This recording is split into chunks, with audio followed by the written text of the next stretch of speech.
同主礼嘉宾和演讲嘉宾进场。Please be seated， 请各位就座。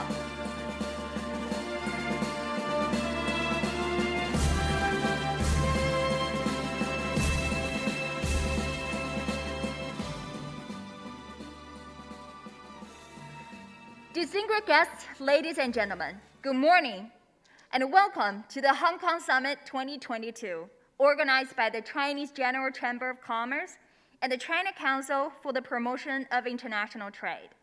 My name is Susie Young from Phoenix TV. It is really my pleasure to be here today and host this event again. 各位尊贵的来宾、女士们、先生们，大家早上好！欢迎大家来到由香港中华总商会和中国贸促会共同主办的香港高峰论坛2022。我是今天的大会司仪，来自凤凰卫视的节目主持人杨舒，非常荣幸能够再次主持今天的论坛。Well, Hong Kong Summit has been a flagship event of CGCC since 2010. Well, this year is very special because we're co-organizing with CCPIT, and it's also an accredited event celebrating the 25th anniversary of the establishment of Hong Kong SAR. 香港中华总商会在2010年创办了香港高峰论坛，至今已经走过了12个年头。那今年我们非常荣幸与中国贸促会共同合办。那么今年的香港高峰论坛，同时也是庆祝香港特别行政区成立25周年的官方认可活动。Well, today's summit staging here in Hong Kong is also going live online.And we're deeply honored to have the presence of guests and speakers on site here and online. So, please join me to give a warm welcome to our officiating guests. And they are the Honorable John Lee, Chief Executive of Hong Kong SAR. 热烈掌声欢迎主礼嘉宾，香港特别行政区李家超行政长官 ，Acting Commissioner Yang Yirui.The Commissioner's Office of China's Foreign Ministry in the Hong Kong. 外交部驻港特派员公署杨义瑞署理特派员。And also online with us are Mr. 任洪斌, Chairman of the China Council for the Promotion of International Trade. 中国国际贸易促进委员会任洪斌会长。And Mr. 金立群, President and Chair of Asian Infrastructure Investment Bank.亚洲基础设施投资银行金立群行长，热烈掌声欢迎各位。Well, the summit today brings together economic and trade officials, business leaders, and experts from Hong Kong, mainland China, and other Asian countries. And they will here today share and explore the opportunities of the regional cooperation in the post-pandemic era.那么今天在线上线下，我们非常荣幸请到来自中国内地、香港特别行政区，还有亚洲多国的官员、工商领袖以及专家，共同探讨在新格局下的区域合作新机遇。Okay, to kick off today's program, we'd like to invite Mr. Yun Mo, Chairman of the Chinese General Chamber of Commerce, to deliver the welcome remarks.热烈掌声有请香港中华总商会袁武会长致欢迎词，有请袁会长。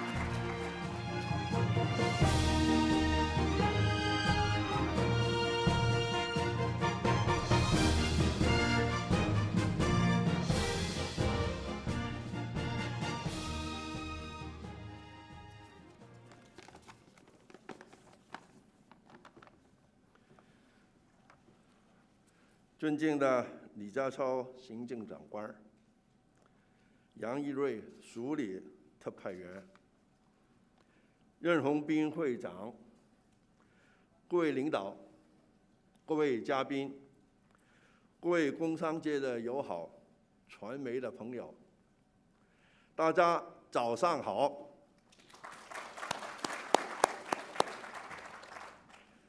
欢迎出席由香港中华总商会和中国国际贸易促进委员会联合主办的香港高峰论坛2022。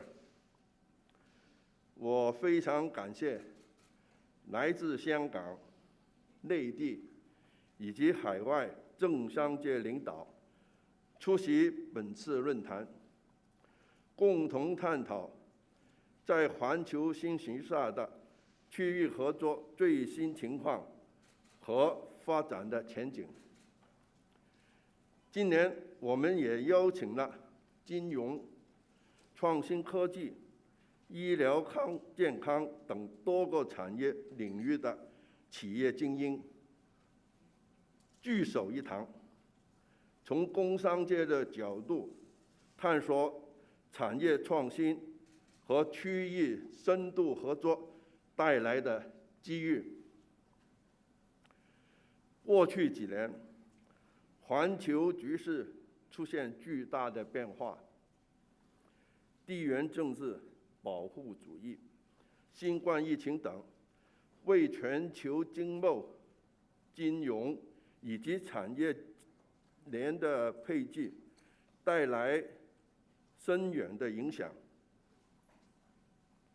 在这个大环境下，国家致力推进双循环新的发展格局，积极深化粤港澳大湾区、一带一路等区域的合作，配合区域全面经济伙伴关系协定 Rcep 的落实，为深化香港、内地和周边经济体互动、开拓创新与持续发展提供重要的支持。香港一直是推动内地和边区贸易的合作的重要的桥梁。国家主席习近平在庆祝香港回归祖国25周年大会暨新一届特区政府就职典礼上发表了重要的讲话，强调中央全力支持香港全面准确贯彻落实一国两制，完全支持香港长期保持独特的地位和优势，巩固国际金融、航运、贸易中心地位，维护自由开放规范的营商环境，保持普通法制度，拓展畅通便捷的国际联系。我们深信，在国家全力支持下，香港作为连接内地与国际的超级联系人的角色将更为巩固和深化，在促进区域经贸合作将发挥更关键的作用。香港中华总商会一直致力拓展香港与周边地区的经贸联系，深化彼此交流合作。我们将积极做好商会的桥梁功能，推动香港、内地和海外工商企业更密切的联系，共同拓展更广阔的营商发展空间。本届论坛正好为探讨区域经济融合、产业深化合作与制度创新搭建交流的平台，进一步加强区域合作，推动创新产业的发展。今年是香港特区成立25周年，香港高峰论坛是特区政府认可的庆祝系列活动之一。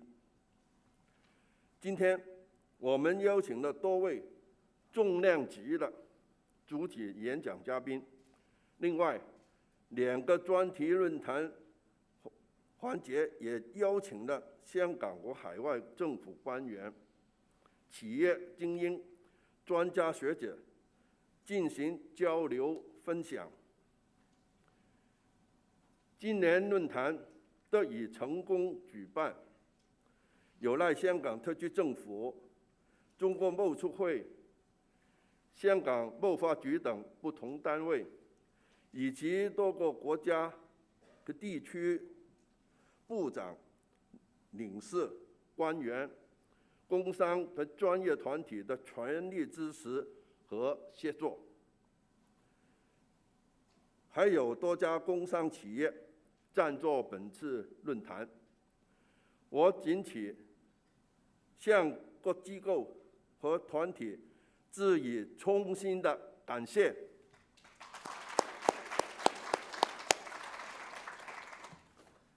在此，我祝愿各位在线上的和线下参加今天香港高峰论坛的来宾，取得丰硕的收获，携手为促进区域经济合作共同努力，集思广益，共谋献策，在环球新格局和后疫情的探讨更多元发展的商机。最后，祝香港高峰论坛圆满成功，在座各位身体健康，工作顺利，谢谢大家。谢谢袁会长的精彩致辞，请您就座。And now let's invite Mr. Ren Hongbin, Chairman of CCPIT, for the welcome remarks. 接下来，掌声有请中国国际贸易促进委员会任鸿斌会长致欢迎词，有请。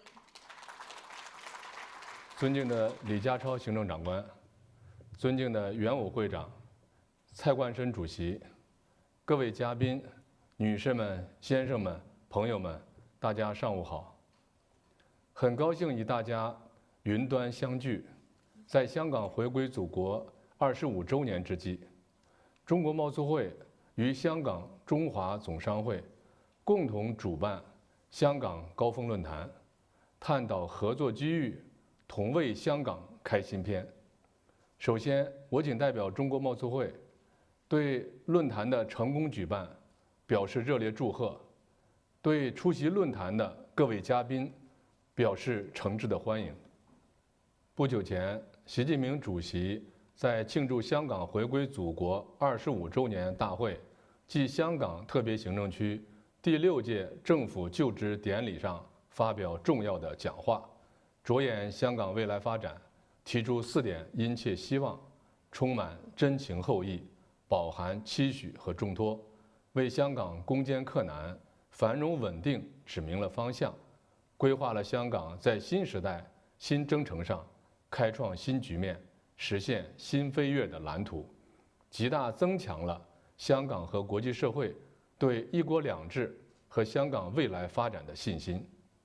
随着香港国安法制定实施，选举制度修改完善，粤港澳大湾区建设稳步推进，香港正处在由治及兴的新阶段，国际金融、贸易、航运中心地位持续稳固，国际创新科技中心建设前景广阔，与内地的各领域交流不断深化，在区域经济合作中优势显著。相信在新的发展阶段，在中央政府的全力支持下，在李家超行政长官的带领下，香港一定能够续写更加美丽繁荣的新篇章。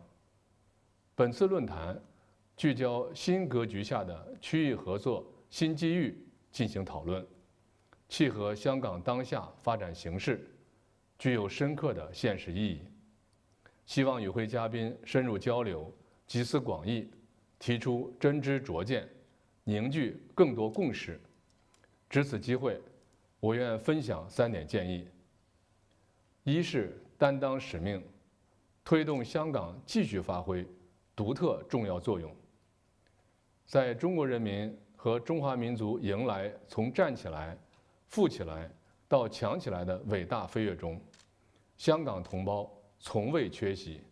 香港的发展离不开国家，伟大的祖国是香港永远的坚强后盾。无论是抵御风浪、战胜挑战，还是开创新局面、实现新飞跃，祖国都为香港提供全力支持。国家的发展也离不开香港，作为连接祖国内地同世界各地的重要桥梁和窗口，香港为祖国创造经济发展奇迹做出了不可替代的贡献。面对新的历史机遇，工商界应积极助力香港主动融入国家发展大局，在实现中华民族伟大复兴历史进程中承担更重要使命，发挥更重要的作用。二是履职尽责，推动中央对香港的支持举措落地见效。中央始终心系香港，在一系列国家发展的战略中，为香港发展提供广阔的舞台和空间。工商界应积极响应中央重大决策部署，坚定履行服务香港和祖国内地经济贸易发展的职责，与时俱进，携手并行，用好用足中央政策和措施，为两地经贸互利合作打造平台，为香港青年成长成才创造更多机会，为香港经济转型发展再添动能，将中央对香港的关怀落实到香港同胞的心坎上。三是守正创新，推动香港经济实现更好发展。世界正经历100年未有之大变局，新一轮科技革命和产业变革蓬勃兴起，国际经济治理体系面临重大调整。中央政府完全支持香港长期保持独特地位和优势，工商界应继续发扬包容共济、求同存异、自强不息、善拼敢赢的优良传统，结合香港北部都会区深港创新及科技园的建设，不断加强贸易和投资，拓展各领域创新合作，助力香港找准新定位，打造新优势，合力助推香港经济再次腾飞。各位嘉宾、女士们、先生们，今年是中国贸促会成立70周年。习近平主席在庆祝中国贸促会建会70周年大会暨全球贸易投资促进峰会上发表重要的视频致辞，充分肯定了中国贸促会做出的重要贡献，对中国贸促会实现更好发展、发挥更大作用寄予殷切的希望。站在新的历史起点上，我们将充分发挥开放窗口和桥梁纽带作用，织密服务企业网，扩大国际朋友圈，在推动高质量发展、构建新发展格局、推动建设开放型世界经济中再接再厉，争取更大成绩。明年，我们计划与有关方面合作举办首届粤港澳大湾区建设工商峰会，推动内地与港澳工商界合作深入参与粤港澳大湾区建设，衷心希望能和各位嘉宾加强合作，携手前行，搭建高质量经贸促进平台，提供全方位优质专业服务，为香港加强区域经贸合作、融入国家发展大局提供助力，共同创造香港更加美好的未来。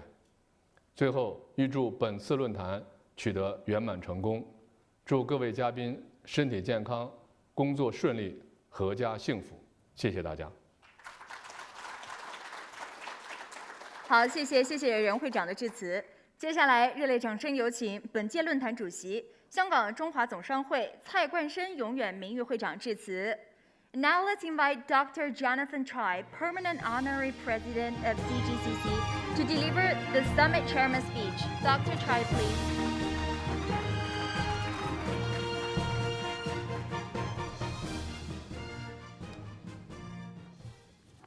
The Honorable Chief Executive John Lee, Acting Commissioner Yang Yirui, Chairman Ren Hongbin, respective ministers, distinguished guests, ladies and gentlemen, good morning. As the chairman of the Hong Kong Summit, I would like to extend my warmest welcome to all of you for your presence and support for the event. In 2010, I initiated the establishment of the Hong Kong Summit, which became an important platform for government officials, business leaders, professionals, and experts to discuss, promote, and explore further economic cooperation among the region. In particular, the unique role of Hong Kong in the integration and interaction between the mainland and the neighboring economies. Facing the challenges of the heightened geopolitical tensions and uncertainties of the pandemic, it is important for the East Asian economies to enhance further regional collaboration and explore various opportunities under the mainland dual circulation strategy. The entry into force of the Regional Comprehensive Economic Partnership, that's Rcep, as well as the further development of the Guangdong-Hong Kong-Macau Greater Bay Area, that's GBA, and the Belt and Road markets. On July the 1st, President Xi Jinping declared in his important speech that the central authorities' commitment to one country, two systems will not be altered. He also expressed explicitly and firmly the full support for maintaining Hong Kong's unique position and advantages over the long term, consolidating our status as an international financial center and a transportation and trade hub, maintaining a free, open, and rules-based business environment, and expanding our seamless, fast, and convenient international links. It is a very clear message that with the staunch support of the motherland, Hong Kong will give full play to its unique advantages and perform a greater role as an important platform linking the mainland China, the East Asian region, and the rest of the world. In fact, I always emphasize that Hong Kong can act as a role of CIO, a connector, an investor, and an operator. We can be the best business partner for East Asian counterparts. Under the new economic landscape and the new paradigm of regional cooperation, I am confident that Hong Kong can further enhance its role as CIO 2.0 by better use of our unique advantages together with the full support of our motherland. Hong Kong is an important trade commercial hub between the mainland and the rest of the world. With its close connections with foreign markets and its world-class financial and professional services, Hong Kong can serve, in particular, as the bridge linking the GBA and the neighboring economies, handling more intra-regional trade and investment activities. Hong Kong's financial and professional providers can facilitate the mainland companies to go global and assist their counterparts in the region to explore the mainland market. The GBA initiative is not only important to China, but also to the external stakeholders, in particular, the East Asian economies. The GBA is a huge market that provides enormous potential for growth and development opportunities. Furthermore, as the GBA moves up the industry chain and relocates some of its production lines to other countries in the region, the process will help accelerate industrial developments in these countries.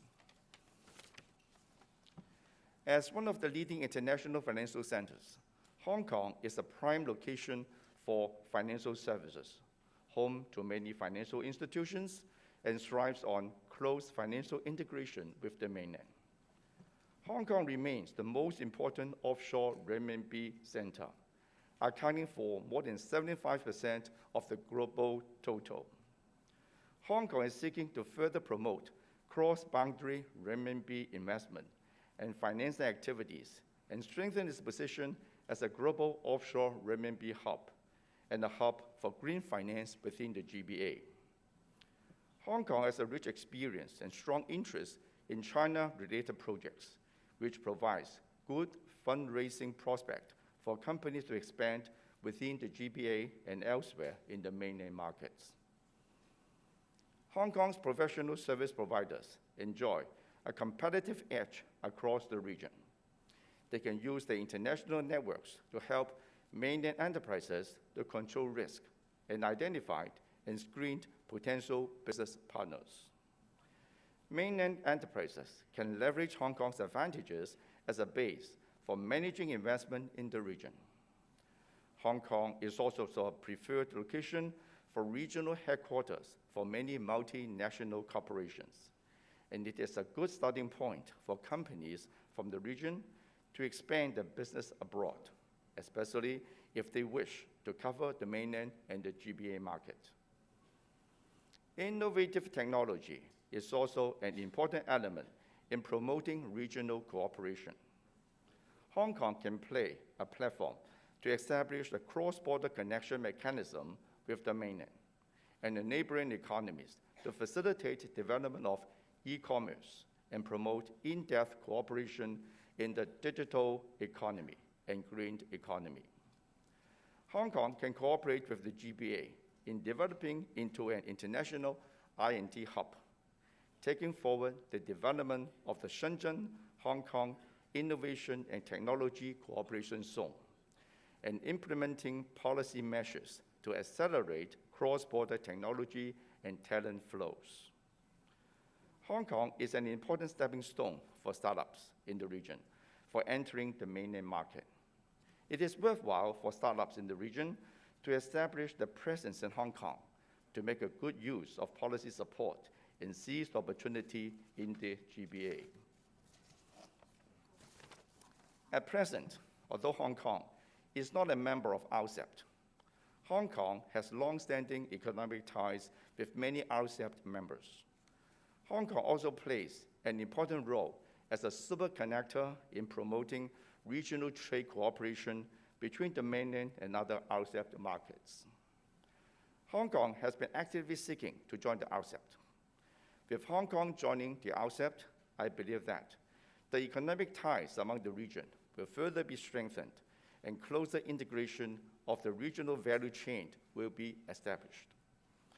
Hong Kong has a huge potential to play a synergistic role to strengthen linkage with other Rcep members' economies and promote closer regional economic integration, thus enhancing the manifold benefit of multilateralism. Hong Kong's participation in Rcep will benefit the entire region in trade, cross-border logistics, high-end manufacturing, and modern services. In the new era, regional cooperation needs more new thinking and new impetus. We will continue to join hands with local and overseas governments and business circles to explore further developments and opportunities from the regional economic integration for creating a brighter future. Thank you very much.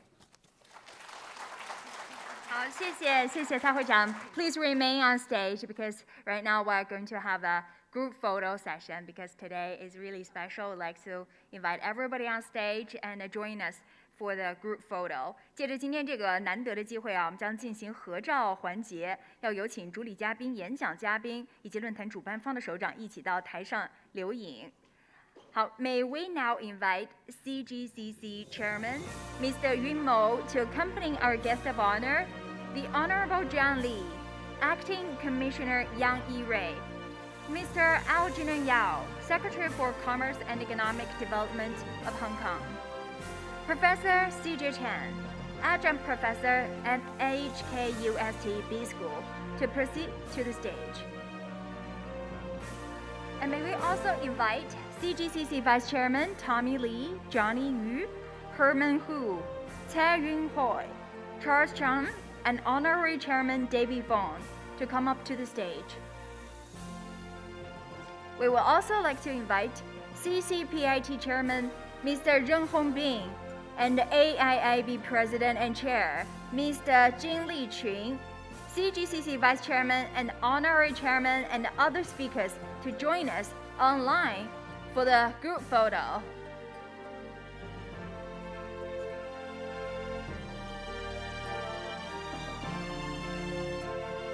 好，有请各位嘉宾看前方的摄影镜头，一起合影留念。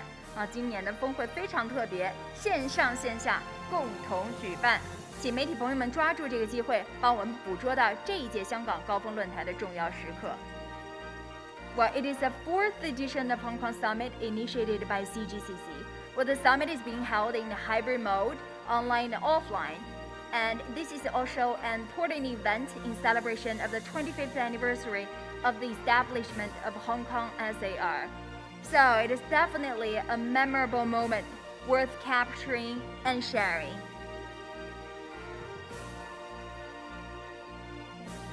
Thank you, big round applause. 谢谢各位主礼嘉宾。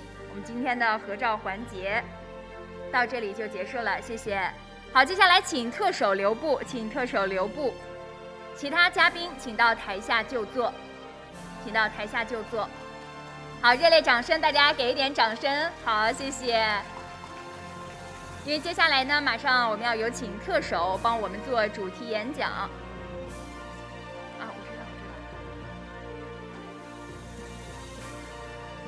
Well, as everybody have known that Hong Kong is an important center of financial, transportation, trade, innovation, and technology.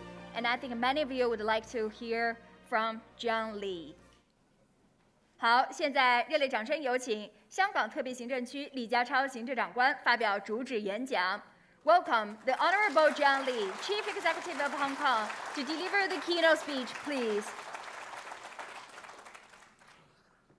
Acting Commissioner Yang Yirui, Mr. Jin Lijun, President and Chair, Asian Infrastructure Investment Bank, Mr. Yun Mao, Chairman, the Chinese General Chamber of Commerce, Mr. Ren Hongbin, Chairman, China Council for the Promotion of International Trade, and Dr. Jonathan Choi, Permanent Honorary President, the Chinese General Chamber of Commerce, distinguished guests, ladies and gentlemen, good morning.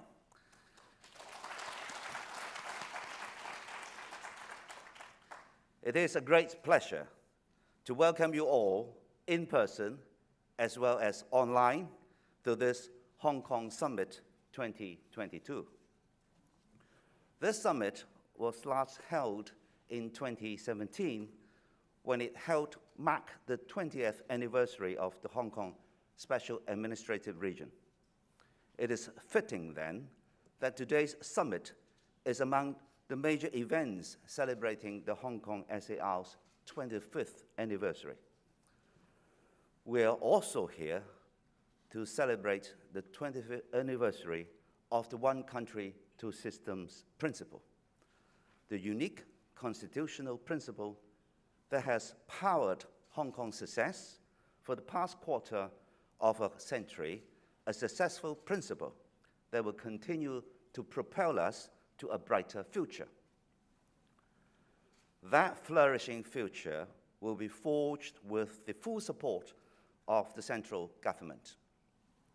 With Hong Kong's unique role under the dual circulation strategy, as well as the opportunities afforded us through the National 14th Five-Year Plan and the development of the Guangdong-Hong Kong-Macau Greater Bay Area, Hong Kong is destined to rise as a city of boundless opportunities. Hong Kong is blessed as well in being one of the world's most open and competitive economies. The international talent that we have here makes Hong Kong a potent global city, an economy that straddles east and west, creating connections and opportunities in the mainland, throughout the region, and around the world. Our outstanding connectivity in the region is manifest by the fact that Hong Kong joined the Asia-Pacific Economic Cooperation, or APEC, in 1991, and has, since 1997, continued to participate in APEC as a separate and full member, using the name Hong Kong China. For more than 3 decades, we now closely worked with APEC partners to boost regional economic cooperation and build a more resilient economy to cope with the pandemic. The 25th anniversary of the Hong Kong SAR is also a new start for Hong Kong. It is time for us to tell the world about our distinguished achievements with pride and confidence. That is why in November, I plan to attend the APEC Economic Leaders Meeting in Bangkok. I want to reassure our partners in person of Hong Kong's firm commitment to regional cooperation and tell them the good story of Hong Kong. Our audience certainly includes the Association of the Southern Asian Nations. ASEAN was our 5th largest trading partner 25 years ago. Since then, our relations have only continued to grow and prosper. Since 2010, ASEAN has become our 2nd largest trading partner. Despite the pandemic, merchandise trade between Hong Kong and the ASEAN last year grew 21% over the previous year, with our bilateral trade hitting an all-time high of some $160 billion US. As for services trade, ASEAN was our 3rd largest partner in 2020. In investment, ASEAN ranks 4th among Hong Kong's destinations for outward direct investment and 6th in inward direct investment at the end of 2020. The ASEAN-Hong Kong-China Free Trade Agreement and related investment agreements were created for closer economic cooperation between us. The agreement's full entry into force in February last year have taken our mutual ties to another level. Next month in Cambodia, the Secretary for Commerce and Economic Development will meet with ASEAN's economic ministers to review the agreement's progress and to advance trade and economic cooperation between us. Then there's Rcep, the Regional Comprehensive Economic Partnership Agreement. Rcep's entry into force at the beginning of the year is a landmark development, testimony to the commitment of Rcep members to an open, inclusive, and rules-based trade and investment framework. Hong Kong shares the vision behind Rcep's formation, and we are committed to deepening regional economic cooperation and integration through Hong Kong's accession to Rcep. Joining Rcep would advance Hong Kong's status as an international trade center, a continual reality that is, of course, supported by the National 14th Five-Year Plan. Hong Kong enjoys close trade and investment relations with the 15 member economies of Rcep. They accounted for more than 70% of our merchandise trade last year, and about 50% of our services trade and investments in 2020. Let me add that we have signed FTAs with 13 of the 15 Rcep members. Hong Kong is also uniquely placed to benefit the member economies of Rcep thanks to our well-established strengths and our connections to the vast mainland market. That includes the Greater Bay Area, of course. The fast-emerging cluster city development integrates 9 dynamic cities in Guangdong province with Macau and Hong Kong, presenting an enviable market of some 86 million consumers. Hong Kong can also help a world of economies take advantage of the Belt and Road Initiative, built on infrastructure development and people-to-people ties on connectivity and cooperation. Since the initiative's launch by President Xi Jinping in 2013, China's annual trade volume with Belt and Road-related countries and regions and its direct investments in these economies have expanded significantly. Some 110 overseas economic and trade cooperation zones along Belt and Road have helped businesses and investors embrace new markets and discover fresh growth prospects. Hong Kong, rest assured, will continue to be a pivotal Belt and Road partner, providing unique services to realize long-term growth and prosperity throughout the region and beyond. These include providing project financing, professional services support, economic and trade cooperation, innovation and technology, capacity building, cultural exchanges, and more. Our annual Belt and Road Summit is taking place this year on August the 31st and September the 1st. The summit attracts senior government officials and high-profile business leaders from countries and regions along the Belt and Road and well beyond. It's through the summit and its enabling of high-power interpersonal ties that regional and international infrastructural connectivity gets going. In President Xi's important speech delivered in Hong Kong on July the 1st, he reiterated the central government's full support to Hong Kong in its effort to maintain its distinctive status and edges, to improve its presence as an international financial, shipping, and trading center, to keep its business environment free, open, and regulated, and to maintain the common law system so as to expand and facilitate its exchanges with the world. On the one country, two systems principle, the President stressed that this unprecedented innovation has won recognition throughout the world. The President said, and I quote, "There's no reason for us to change such a good policy, and we must adhere to it in the long term." The President's message is loud and clear. The thorough and precise implementation of the one country, two system principle is set to open up broader prospects for the development of Hong Kong. My team and I are committed to leveraging the strong national support to enhance Hong Kong's competitiveness and develop our economy. To achieve that, we will continue to need the advice from accomplished leaders like you all.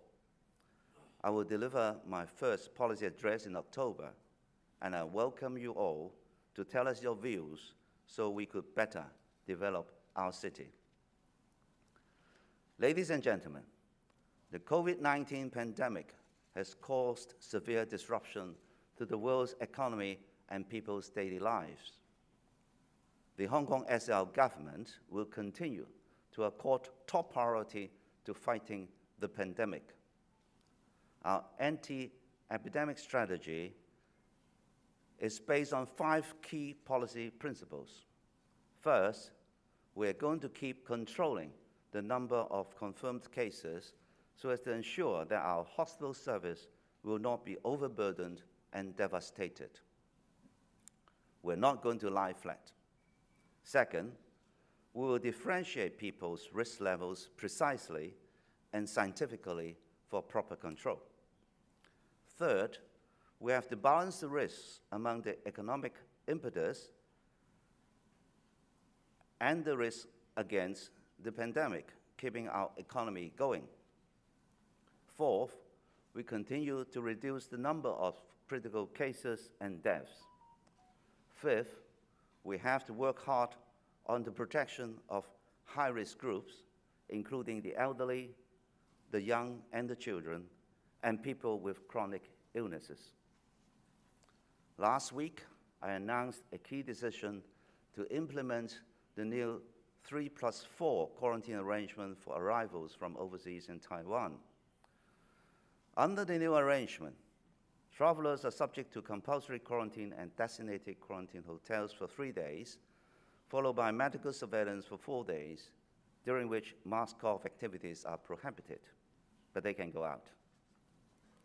Since I took office a month and a half ago, the government has rolled out a new 3+4 quarantine arrangement for travelers arriving in Hong Kong, as well as other measures such as putting a halt to the route-specific flight suspension mechanism. I can assure you that I know very well the importance of Hong Kong's international connectivity and ensuring Hong Kong's international competitiveness while safeguarding the health and livelihood of the public.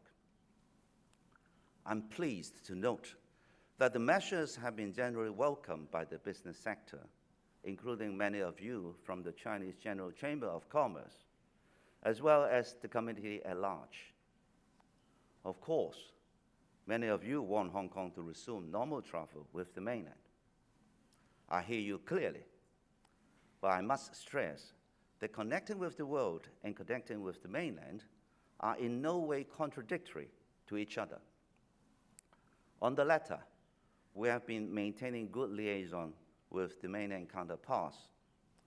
We support and respect the mainland's anti-epidemic strategy and maintain cooperation in joint prevention and control. My preliminary goal is to reduce the degree of inconvenience to travelers without bringing about additional risks to the mainland's epidemic situation. Ladies and gentlemen, the global economy is still grappling with serious challenges, from the protracted pandemic to formidable geopolitical issues.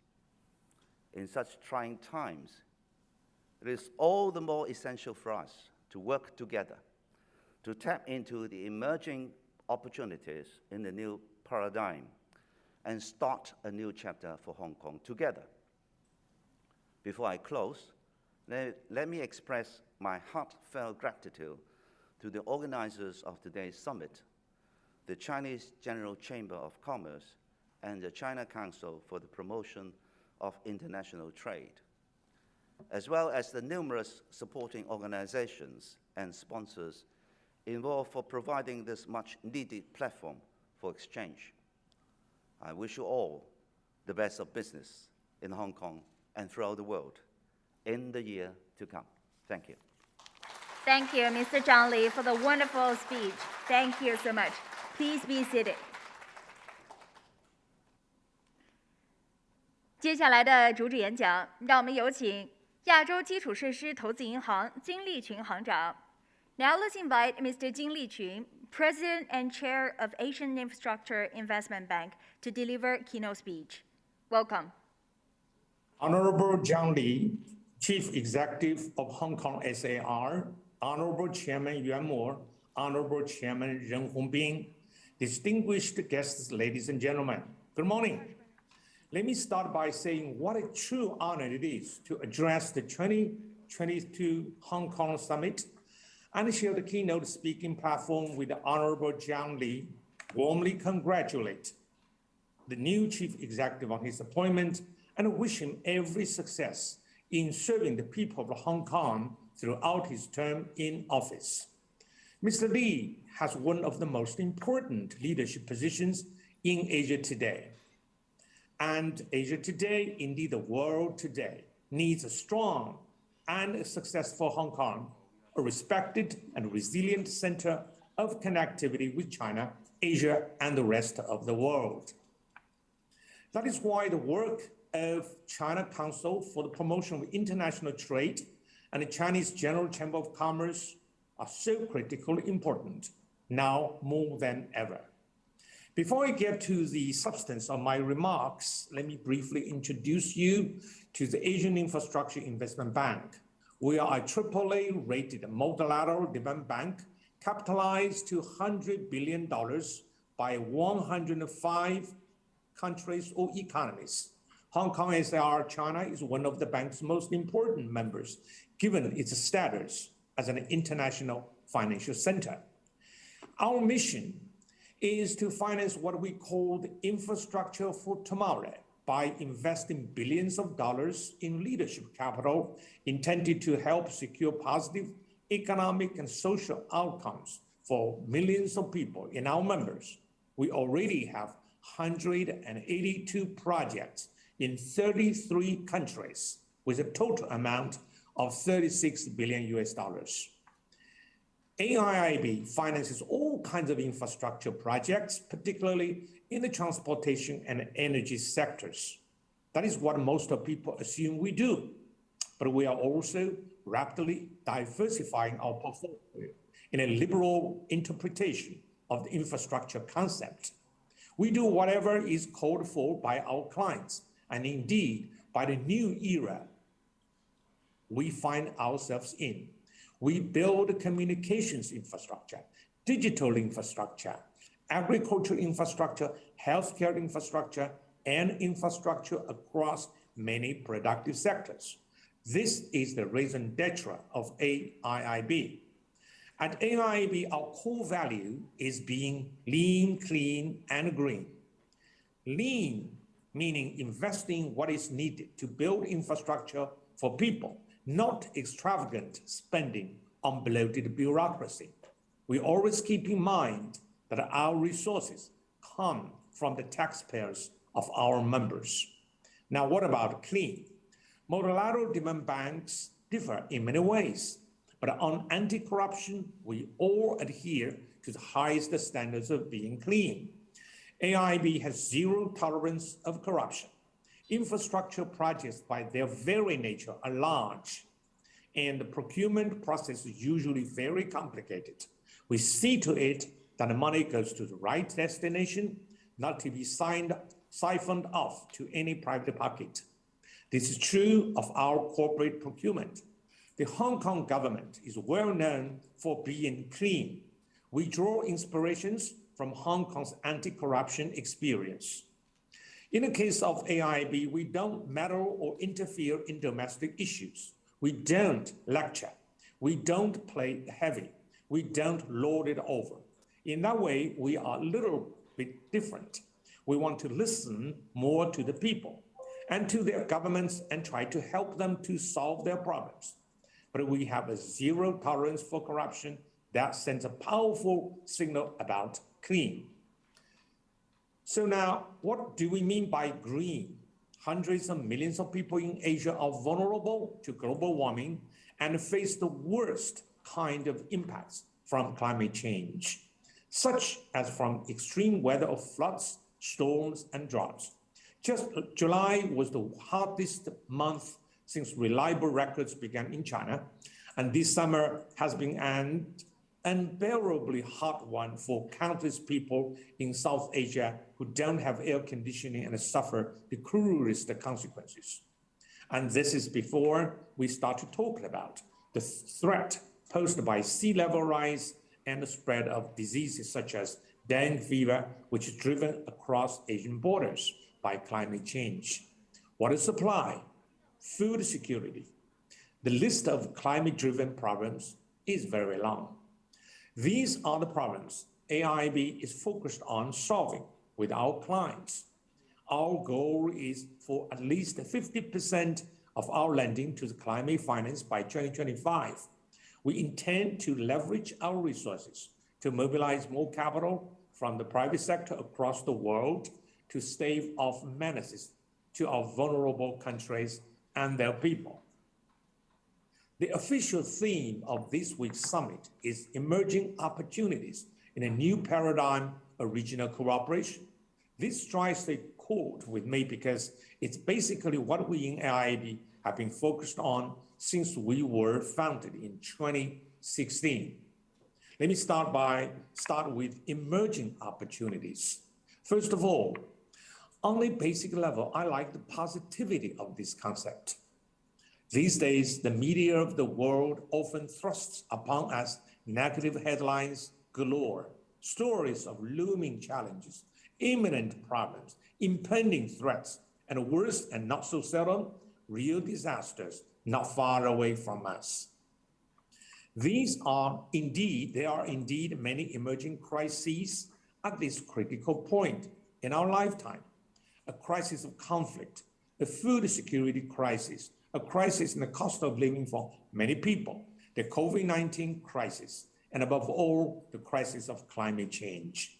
These crises are testing our willpower, our ability, our resilience, and our guts to tackle the challenges head on. Behind each and every clear and present danger lies an opportunity waiting for us to capture.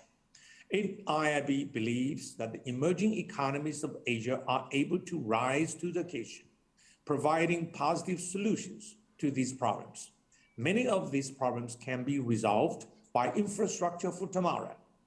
What is meant by this term is the infrastructure that is financially, socially, and environmentally sustainable, meeting the needs of the people while connecting Asia and the rest of the world. Now, what about this new paradigm mentioned in the theme of this conference? For AIB, the new paradigm is best expressed as an aspiration to create a new model of development and a multilateralism that protects the prosperity we have been building together for many years for the benefit of the ordinary people. Since the Bretton Woods system was established, the multilateral development banks like the World Bank and later the Asian Development Bank and many others emerged to support global and regional development. Over the decades, we have learned many lessons about development. A new paradigm has emerged. Development must be done in an environmentally benign way. It must ensure that ordinary people reap the benefits of investment, rather than suffer from the ills of poorly planned projects. And it must consider gender and other approaches to ensure vulnerable groups are taken care of. Thinking back many years, I can also remember great examples of regional cooperation, including here in Hong Kong, that left a lasting impression on me. Let me tell you about one in particular. Years before the 1997 handover, the 25th anniversary commemoration of which we just marked, I served on the board of the World Bank. The Chinese and the UK chairs on the board would occasionally talk about the handover, and then we hit upon an idea that annual meetings of the two Bretton Woods institutions should be held in Hong Kong in 1997, the year of the handover. But there was a complication at that time. Singapore was already designated as the host city for the 1997 annual meetings of IMF and World Bank. In the same spirit of statesmanship that was the signature of Singapore at the time, in a milestone moment of Asian regional cooperation, Singapore gracefully yielded to Hong Kong as the host of that year's meeting. Singapore understood that this was for the common prosperity of Asia, for regional peace and prosperity. In the run-up to the annual meetings of these great institutions, the two teams, namely the Hong Kong team and the mainland China team, set the stage for the IMF and the World Bank Group meetings by working seamlessly together as partners for a glorious goal. It was a successful rehearsal for the productive cooperation between Hong Kong and the mainland in the ensuing years. A quarter century later, this signal example of regional cooperation still inspires me. More than any time in the past, regional cooperation plays a critical role in addressing the formidable challenges faced by all of the economies in this region.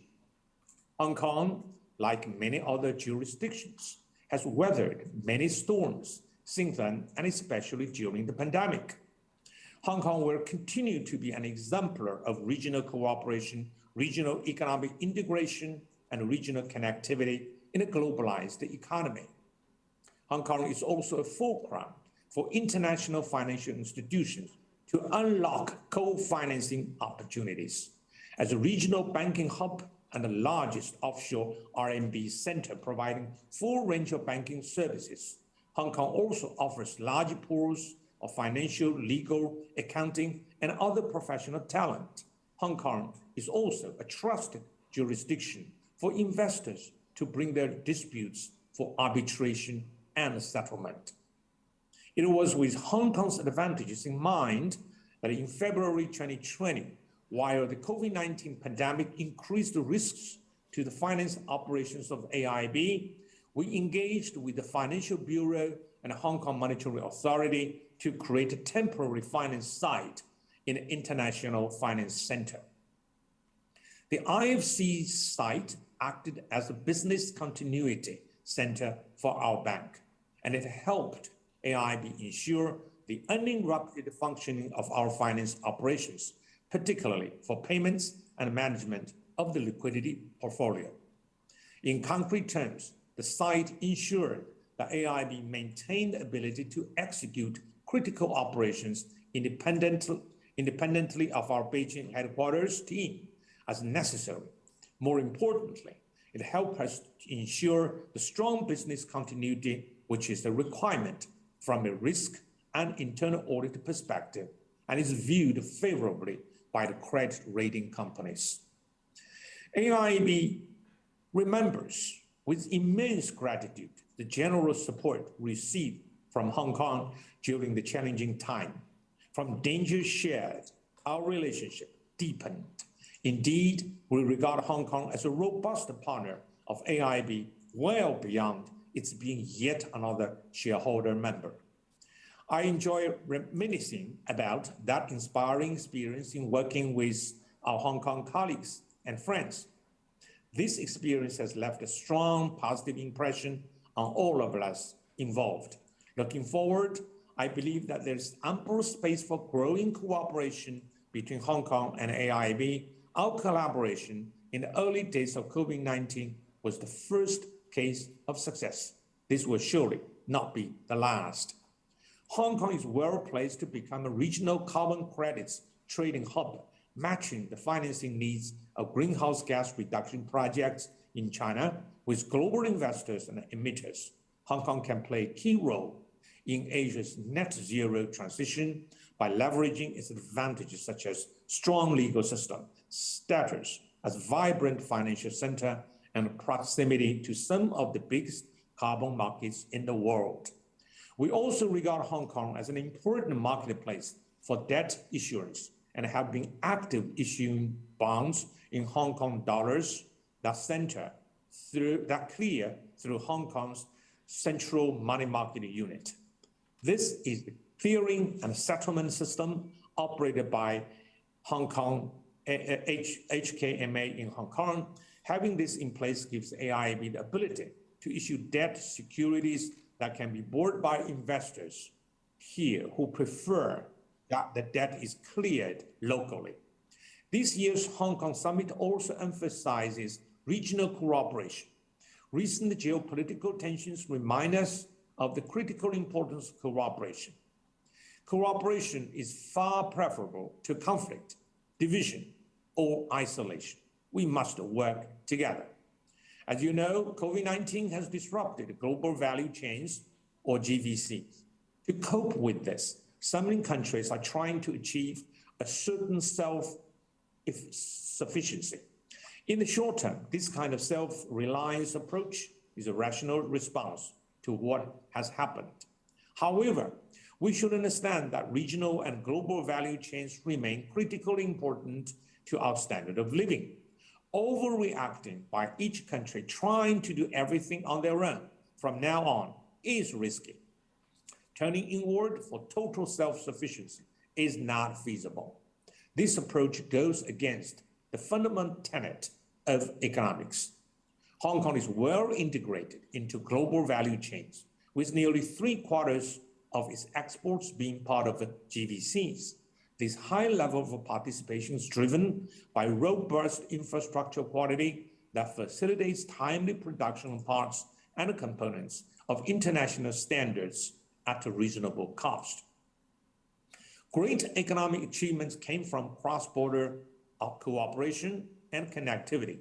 Why should we want to turn our backs on it now?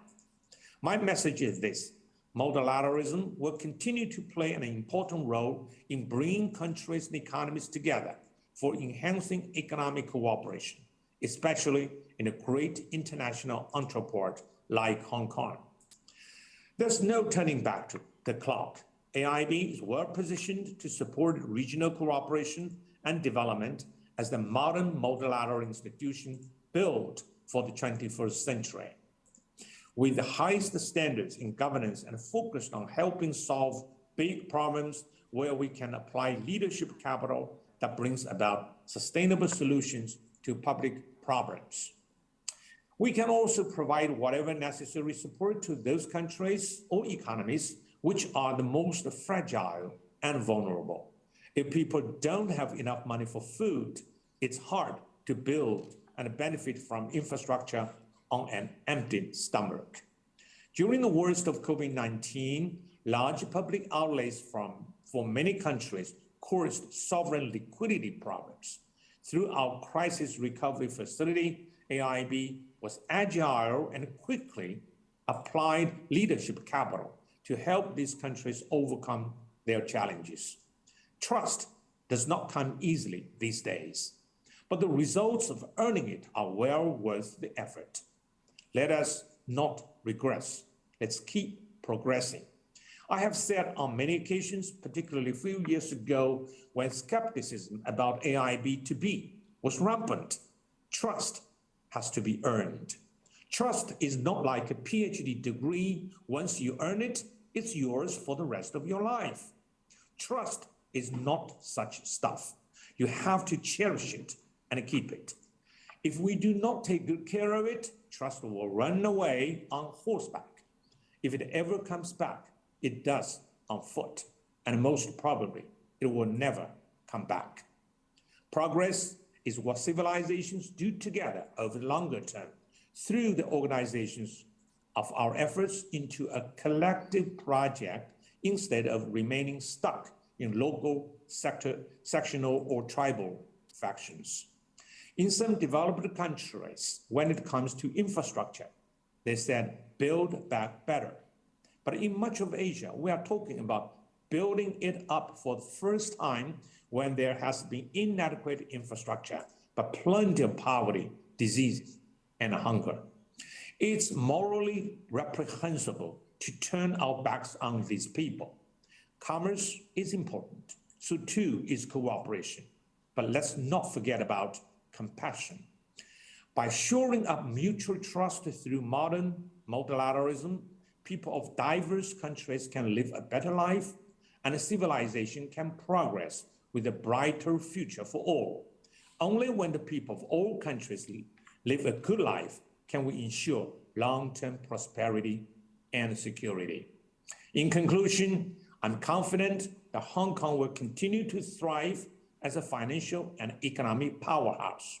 Hong Kong prides itself on rule of law, on sound governance, on financial and regulatory discipline, and many other features essential to a modern economy. Hong Kong boasts dynamic and young talent. A few years ago, I was invited to address the audience who were college students from all the universities in Hong Kong. I discussed the multilateralism, the social responsibility of our generation, and Hong Kong's role in the 21st century. The students were all attentive. In their shining eyes, I saw the future of Hong Kong. Hong Kong has a great future. Thank you very much. Thank you so much, Mr. Jin, for your wonderful and insightful speech. And thank you for sharing with us your stories about Hong Kong. I think it is many of us at the first time to hear about it, and very inspiring, and to share about the role of Hong Kong in the regional cooperation. Thank you, Mr. Jin, again. Well, ladies and gentlemen, Chief Executive John Lee has to depart right now. We regret to say that due to other engagement. So, ladies and gentlemen, please join me to give another round of applause to Mr. Lee and the officiating guests. Thank you so much for joining us today. 好，各位观众，李家超行政长官因为公务繁忙需要先行离场，让我们再次热烈掌声欢送，谢谢他今天拨冗出席。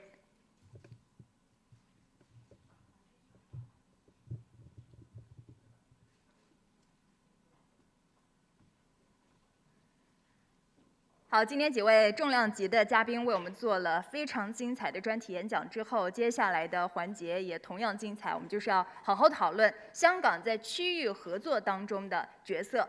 马上要进入我们的论坛环节。Well, ladies and gentlemen, we'll now move on to the first panel discussion today, and the topic will focus on the regional cooperation in the new normal and the role of Hong Kong. 好，接下来是第一个专题论坛啊，来自香港、亚洲多国的商务官员将会和大家共同探讨在新形势下如何寻找商机，促进区域合作。And there will be a Q&A session after each panel discussion. If you have any questions for the experts or economic officials, and you can text your question directly in the Q&A button on our webcast page, or scan the QR code in the program booklet, which is also displaying on the screen at the moment on your reference. 好，那么在每个专题论坛会有问答环节，相信今天在座的各位也可以抓住这个难得的机遇，向在座的重量级嘉宾直接提问啊！您可以直接在直播网站提问栏输入问题。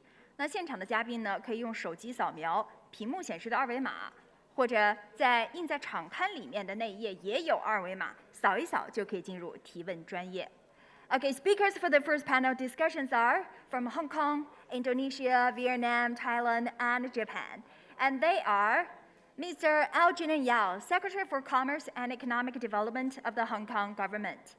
Dr. Jerry Sambuaga, Vice Minister of Trade of Indonesia. And the Honorable YB Senator, Datuk Lim Bang Hong, Deputy Minister of International Trade and Industry of Malaysia. Mr. Do Tang Hoi, Vice Minister of Industry and Trade of Vietnam. Associate Professor Dr. Willis Amarapa, Governor of Industrial Estate Authority of Thailand. And Mr. Isamu Wakamatsu, Director General of Overseas Research Department, JETRO.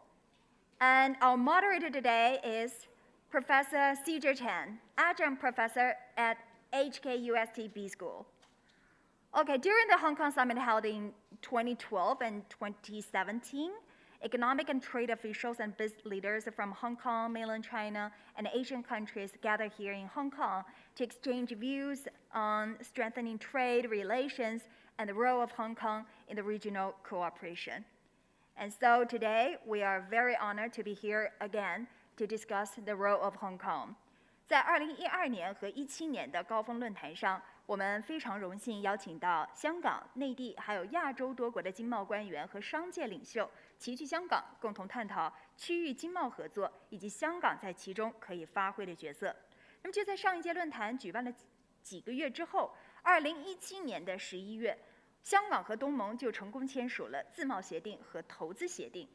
而在今年 ，RCEP 大部分成员1月份已经确认协议生效，更成为了区域经济合作融合的重要平台。香港特区政府一直积极争取加入 RCEP， 相信今天的论坛能够成为各地政府和商界一个有效的沟通平台。And now, may we invite Mr. Algernon Yao, Secretary for Commerce and Economic Development of Hong Kong, and our moderator of this session, Professor C.J. Chen, Adjunct Professor at Hong Kong UST B School, to proceed to the stage. And also welcome all the speakers online joining the panel discussion. And now I'd like to pass the microphone to Professor C.J. Chen, please. Okay, thank you very much. I think I would say that I have really enjoyed this morning. I think that we have excellent speeches. I want to thank you to the organizer for organizing this very important summit during this time.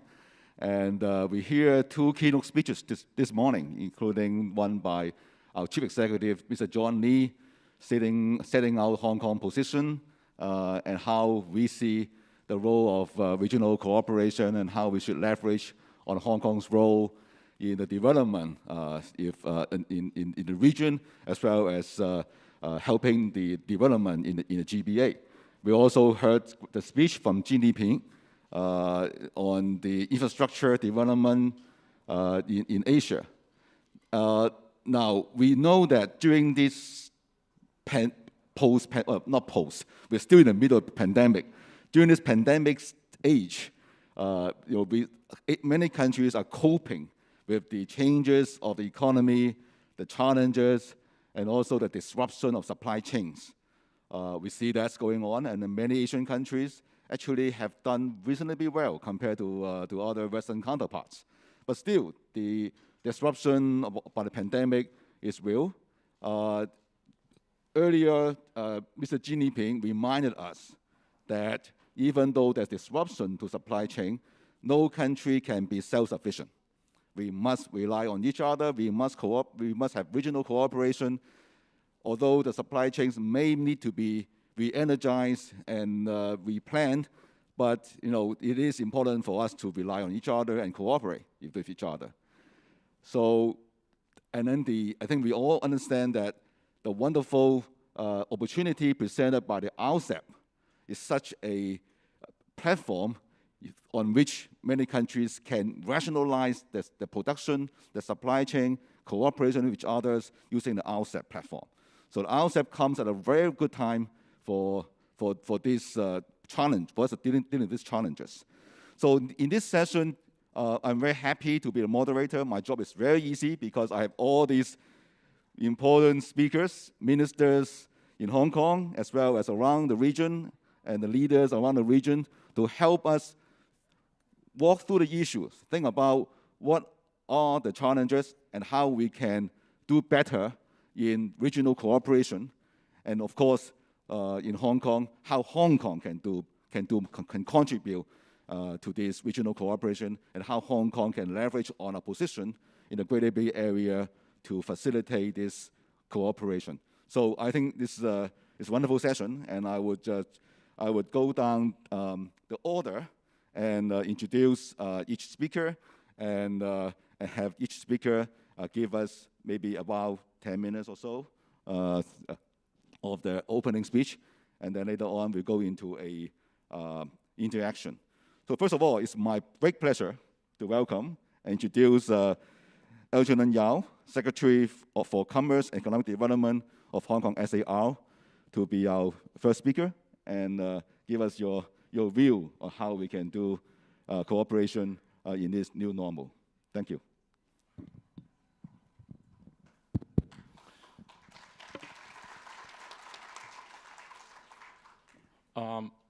Well, Dr. Sambuaga, Duk Lim, Mr. Du, Dr. Wili, Mr. Wakamazu, Professor Chan, ladies and gentlemen, good morning. Today I feel very delighted, and it's my great pleasure having the chance joining the Hong Kong Summit 2022 to exchange my view and experience on how to foster better cooperation in the region. I have been in my seat for just 17 days, and I found my job very interesting and challenging. My 17 days is even more challenging than my 40-something years in the aviation industry. I tried to look at different issues from my past experience, and I'm really seeing a very challenging global economy because of the protectionism, because of the geopolitical situation, as well as the pandemic. So it is about time for all of us sitting together, put our thoughts, join hands, to look at new initiatives and to foster a better future for our regional economy. Hong Kong in particular is embracing free trade, and we are promoting integration into the region from time to time. Hong Kong has its unique position, advantages, and strength.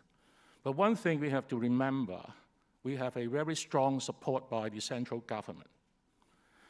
When President Xi Jinping gave his speech on 1st of July, he reassured the position of Hong Kong under the success implementation of the one country, two system under the Basic Law. It is the fundamental for Hong Kong's future success, and we have to rely on this one country, two system to build our future. So President Xi also set forth his expectation on Hong Kong.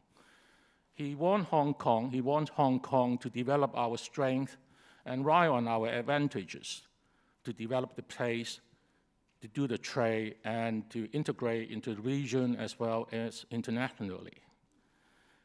He mentioned about our financial center, the international trading hub, enhancing the aviation center, as well as developing the intellectual property trading hub as the mission, expectation for Hong Kong.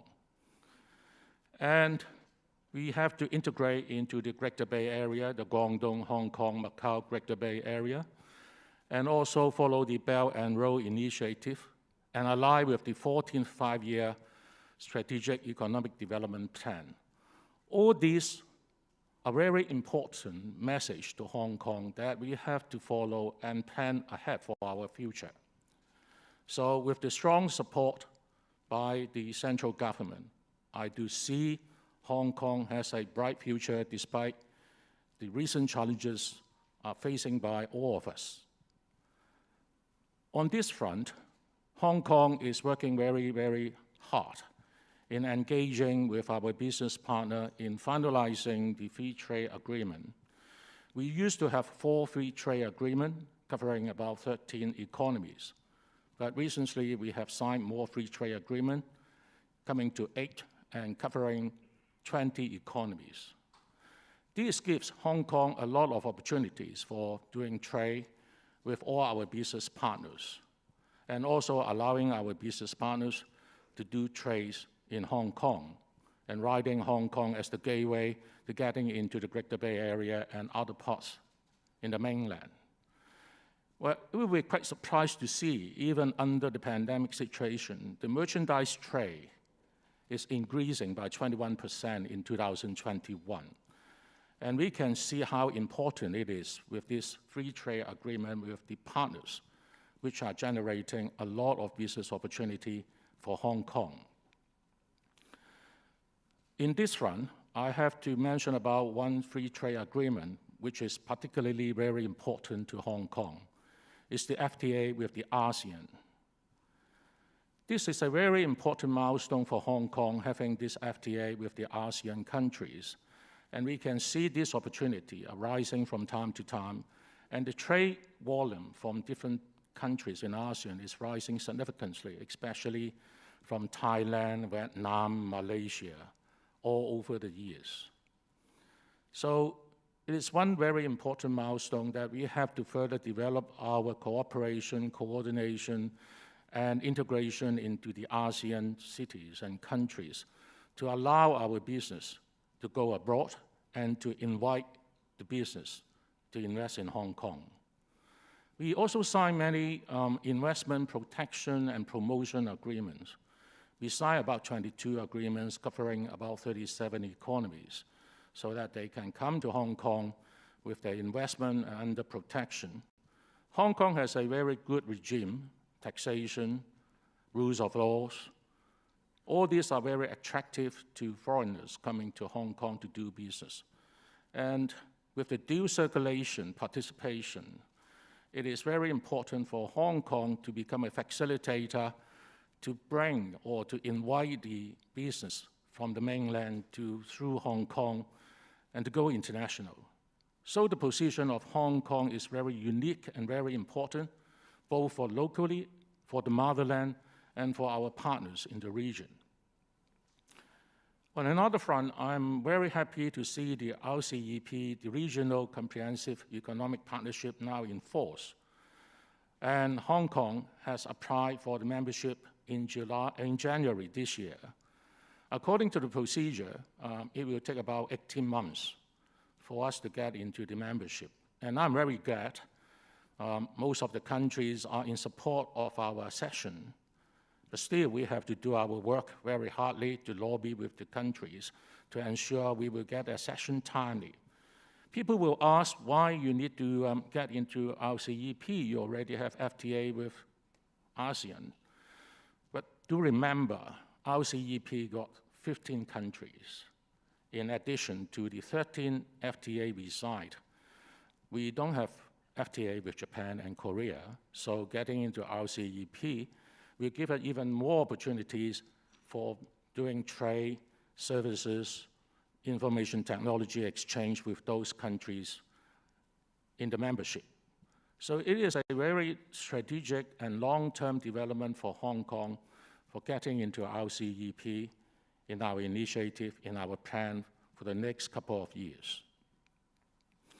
So talking about investment opportunity in Hong Kong, there are plenty. Our investment arms, promotion agents, Invest Hong Kong, is working very hard with our counterparts everywhere. And especially in the Greater Bay Area region, we have set up a liaison group to promote the business in Greater Bay and helping business doing business in the mainland and the Greater Bay areas. And we are also strengthening our setup in different places in mainland, like Shanghai, Beijing, and other places, in order to help with the investment. And give an example, in 2021, the China International Export Expo had invited about more than 40,000 visitors. It is a very good indication people are very interested to do business with China, and for China businessmen to do business internationally. For Hong Kong, we provide a lot of measures and schemes to support the business. We have the BUD Fund, the branding, upgrading, and domestic sale fund. We spent about 5 billion Hong Kong dollars in the past 5 years to support the industry and the trade. So we also extend this fund to cover 37 other economies as well recently.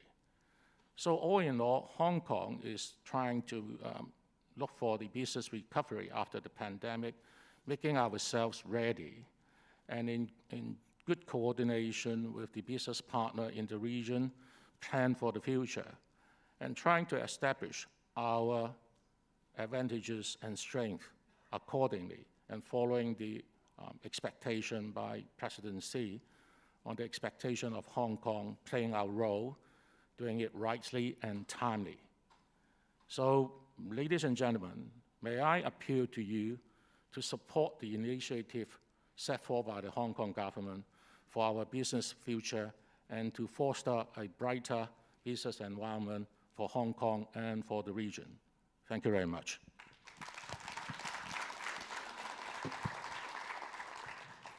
Thank you, Algernon. Now, let's turn to Indonesia. We have the pleasure of having Dr. Jerry Sambuaga, Vice Minister of Trade of Indonesia, giving us his speech. Excellency John Lee, the 6th-term Chief Executive of the Hong Kong Special Administrative Region, Excellency Yuan Mo, Chairman of the Chinese General Chamber of Commerce, Excellency Dr. Jonathan Choi, Chairman of the Hong Kong Summit, distinguished guests and participants, good morning. I wish to bless all of us with health and success. In this good opportunity, first of all, I would like to express my highest appreciation to the Chinese General Chamber of Commerce Hong Kong for inviting me to the Hong Kong Summit 2022. It is a great pleasure for me to join this profound event. Ladies and gentlemen, today's special occasion, the Hong Kong Summit 2022, also coincides with the 77th anniversary of the Independence Day of the Republic of Indonesia. Let us embrace this spirit to propel our nation's economic growth forward and mitigate the economic impact of the COVID-19 pandemic. Indonesia, as an emerging economy in Asia and a critical mass in ASEAN, is a definite strategic trading partner for Hong Kong. Likewise, Hong Kong also plays a very strategic role in the region. It is not only an international financial center, but also a key financial hub and gateway to the world. Today's summit is an important avenue to address the emerging opportunities and a new paradigm of regional cooperation here, and to enhance the understanding between us, especially for economic growth in this post-pandemic era. Distinguished participants, Hong Kong has been Indonesia's number 19th for export destination. The total trade between Hong Kong and Indonesia in 2021 accounted for $6.4 billion or around 0.35% of Indonesia's total trade, $1.8 trillion. In the following year, Hong Kong became the 2nd largest investor in Indonesia, accounting for $4.6 billion. At the regional level, Indonesia had elevated its economic ties with Hong Kong through the ASEAN-Hong Kong China Free Trade Agreement, along with the ASEAN-Hong Kong China Investment Agreement which fully entered into force in February 2021 and is expected to strengthen economic integration among the parties under free and open trade and investment relations. In 2021, the total merchandise trade between ASEAN and Hong Kong reached $132.9 billion, placing Hong Kong as ASEAN's sixth largest trading partner. With regards to investment, the foreign direct investment inflows from Hong Kong to ASEAN in 2021 were around $8.11 billion, or about 3.1% of total FDI inflows to ASEAN, placing Hong Kong as ASEAN's fifth largest FDI source. Those numbers show there are many rooms for improvement. This exquisite event, hopefully, a fresh start for us to elevate our relations to the maximum level. Ladies and gentlemen, in early this year, we all witnessed the implementation of mega regional FTA. Currently, Indonesia is in the final stage of the ratification process, and we expect to conclude all the process in due course this year. We believe RCEP will bring opportunities for all the parties to expand trade, investment, and business-to-business cooperation and enhance regional value chain within region. The RCEP agreement is built open. The principle of open regionalism, therefore, has incorporated the accession arrangement, and we are all encouraged and welcome for further expansion of RCEP membership. Although Hong Kong is not a member of RCEP, yet I would like to reaffirm our strong support for your interest to join the RCEP. I believe that once it becomes one of us, then it would significantly contribute to further strengthening the regional value chain. Last but not least, I hope today's summit will be beneficial for all distinguished participants and further enhance the economic ties between two countries. May the friendship between Indonesia and Hong Kong continue to prosper in many years to come. Thank you very much.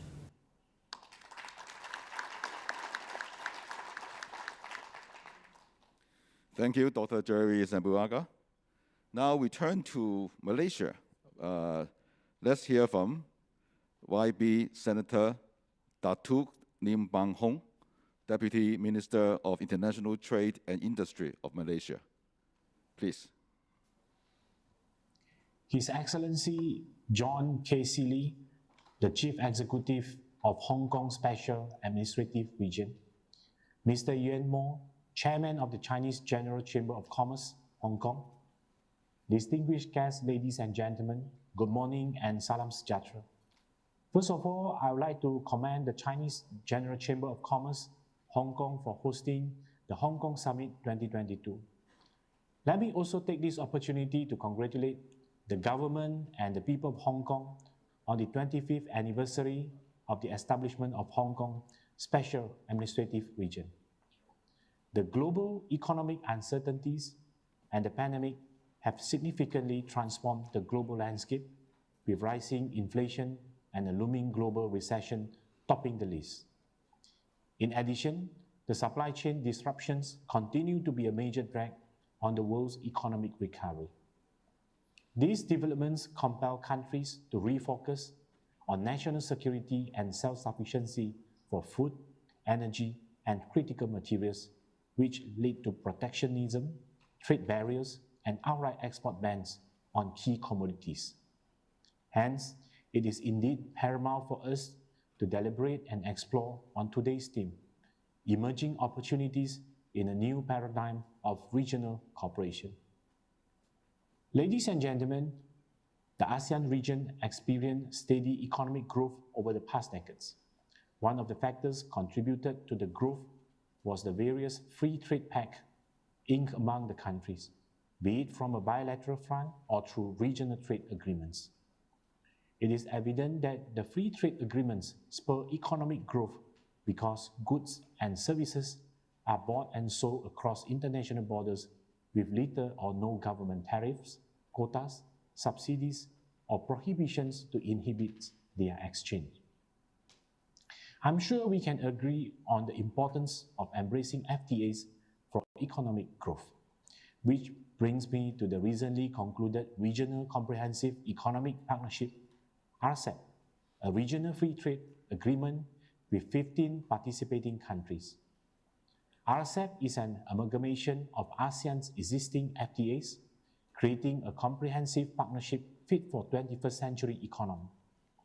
As the single largest FTA in the world, covering almost 30% of the world's GDP and 1/3 of the world's population of 2.3 billion people, Rcep will immensely open new window of opportunities for trade and investments, fortifying connectivity and deepening regional economic integration that will further accelerate the region's economic recovery. It is important that movement of goods are facilitated regionally to enable seamless trading opportunity for the business community. On that notion, the Rcep agreement has introduced the unified e-commerce rules and trade facilitation provisions, which will further expand the scope of cooperation regionally in areas such as cross-border e-commerce, digital transformation of traditional enterprises, and digital infrastructure. In addition, Rcep allows businesses to further leverage its trade potential to secure greater market access in the region, as well as the opportunity to be integrated into the regional and possibly global supply chain. Ladies and gentlemen, when I read the theme of this morning session, I found it was apt for us to draw the linkages between the Greater Bay Area and Rcep. The Greater Bay Area has a population of 86.7 million and contributed US $1.95 trillion, more than 12% of China's GDP in 2021. The major GDP contributors are Hong Kong, Guangzhou, and Shenzhen. As we are aware, Greater Bay Area plays a pivotal role in China's new development pattern during the 14th Five-Year Plan period. Greater Bay Area is indeed a platform for strategic initiative in science and technology, a basis for synergistic regional development, and a facilitator of the integration of Guangdong, Hong Kong, and Macau into national development. Backed by Hong Kong's status as an international financial center, Greater Bay Area's leading-edge research and innovation capabilities have made it a strong competitor in new global supply and industrial chains in the region. In this vein, Greater Bay Area will play a pivotal role in Rcep to facilitate further reduced transaction costs and improve logistic efficiency among its 15 partner countries. As Malaysia is strategically located at the heart of this region, the reduced trade barriers and better trade facilitation will further enhance market access to other countries with lower costs for businesses. On that note, I encourage the business communities to explore the vast business opportunities in Malaysia by leveraging Rcep and Greater Bay Area. Eligible businesses who meet the criteria and with an established principal hub in Malaysia could enjoy a corporate income tax rate of between 0 and 10%, depending on the qualifying business activity. Ladies and gentlemen, the dual circulation strategy is formulated by China to ensure a sustained economic development in the country. The dual circulation strategy comprises two main components: the internal or domestic circulation and external or international circulation. The overarching goal of the dual circulation strategy is to enable the internal and external markets to reinforce and sustain the other, with a focus on establishing the domestic market as the primary driver of economic development. The dual circulation strategy also aims to focus on positioning China as an exporter of high value-added, high technology goods, which will require scaling up of China's advanced manufacturing capabilities. To this end, China has indicated its commitment to increase spending on research and development, specifically on basic research in artificial intelligence, biotechnology, blockchain, neuroscience, quantum computing, and robotics as the key element of the dual circulation strategy going forward. Many of the Hong Kong companies have their presence in China and could be part of the value chain of the sectors underscored in dual circulation strategy. On this account, I would like to welcome Hong Kong companies to establish regional operations in Malaysia, particularly in advanced manufacturing and automation, biotechnology, aerospace, and aviation sectors. In fact, most of the targeted areas outlined in dual circulation strategy are in line with Malaysia's national investment policy. The national investment policy ensures key changes are implemented to strengthen Malaysia's foundations, to develop new and existing high-value growth ecosystems, while ensuring future policies and investments are targeted at delivering maximum mutual value to investors and the nation alike. A key priority for the new investment policies involves introducing initiatives targeted at strengthening Malaysia's foundations in adopting enhanced ESG standards. This includes ensuring that clear action plans are created to cascade national level targets, such as achieving net zero emissions earliest by 2050.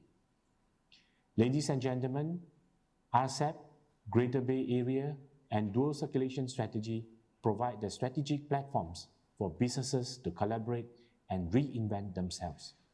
In this vein, I hope we could leverage on Hong Kong's connectivity and Malaysia business-friendly investment ecosystem to promote a new era of cooperation between Malaysia and Hong Kong.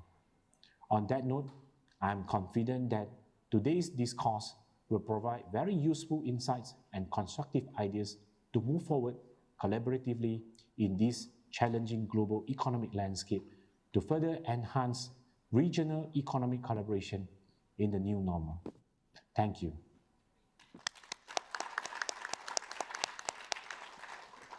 Well, thank you, Datuk Lim Bang Hong.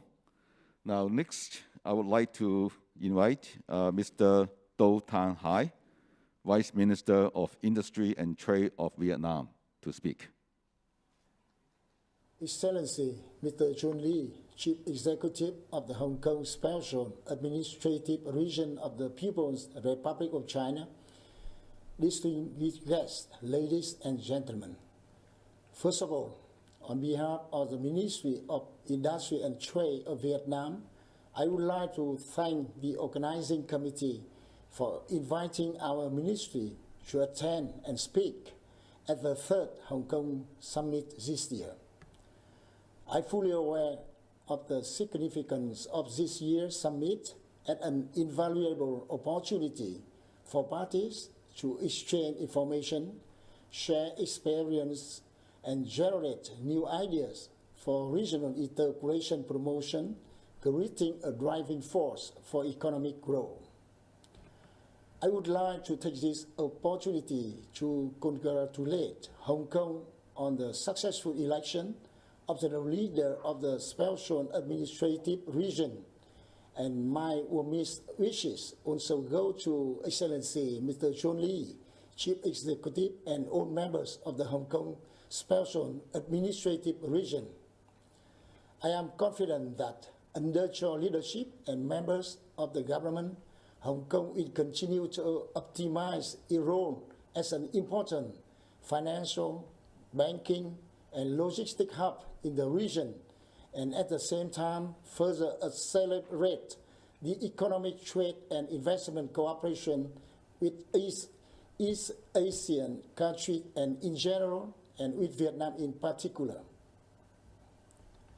Distinguished delegates, looking back on the period since the first summit was held in Hong Kong in 2012, we cannot overlook many important and landmark changes in the economic integration of East Asia, such as the official establishment of ASEAN Economic Community at the end of 2015, the upgrade ASEAN-China Free Trade Agreement in 2015, the ASEAN-Hong Kong Free Trade Agreement and Investment Agreement, which was signed in 2019, and the RCEP agreement, which was officially signed and put into effect from 2021. These important milestones have created a solid legal foundation and an important impetus to promote cooperation between Hong Kong and East Asia and Asian countries.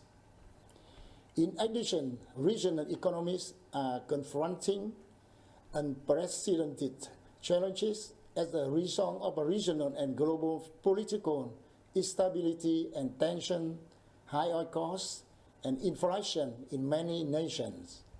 While the COVID-19 pandemic and a number of other inequalities remain problematic, the global economy faces the possibility of a worldwide recession.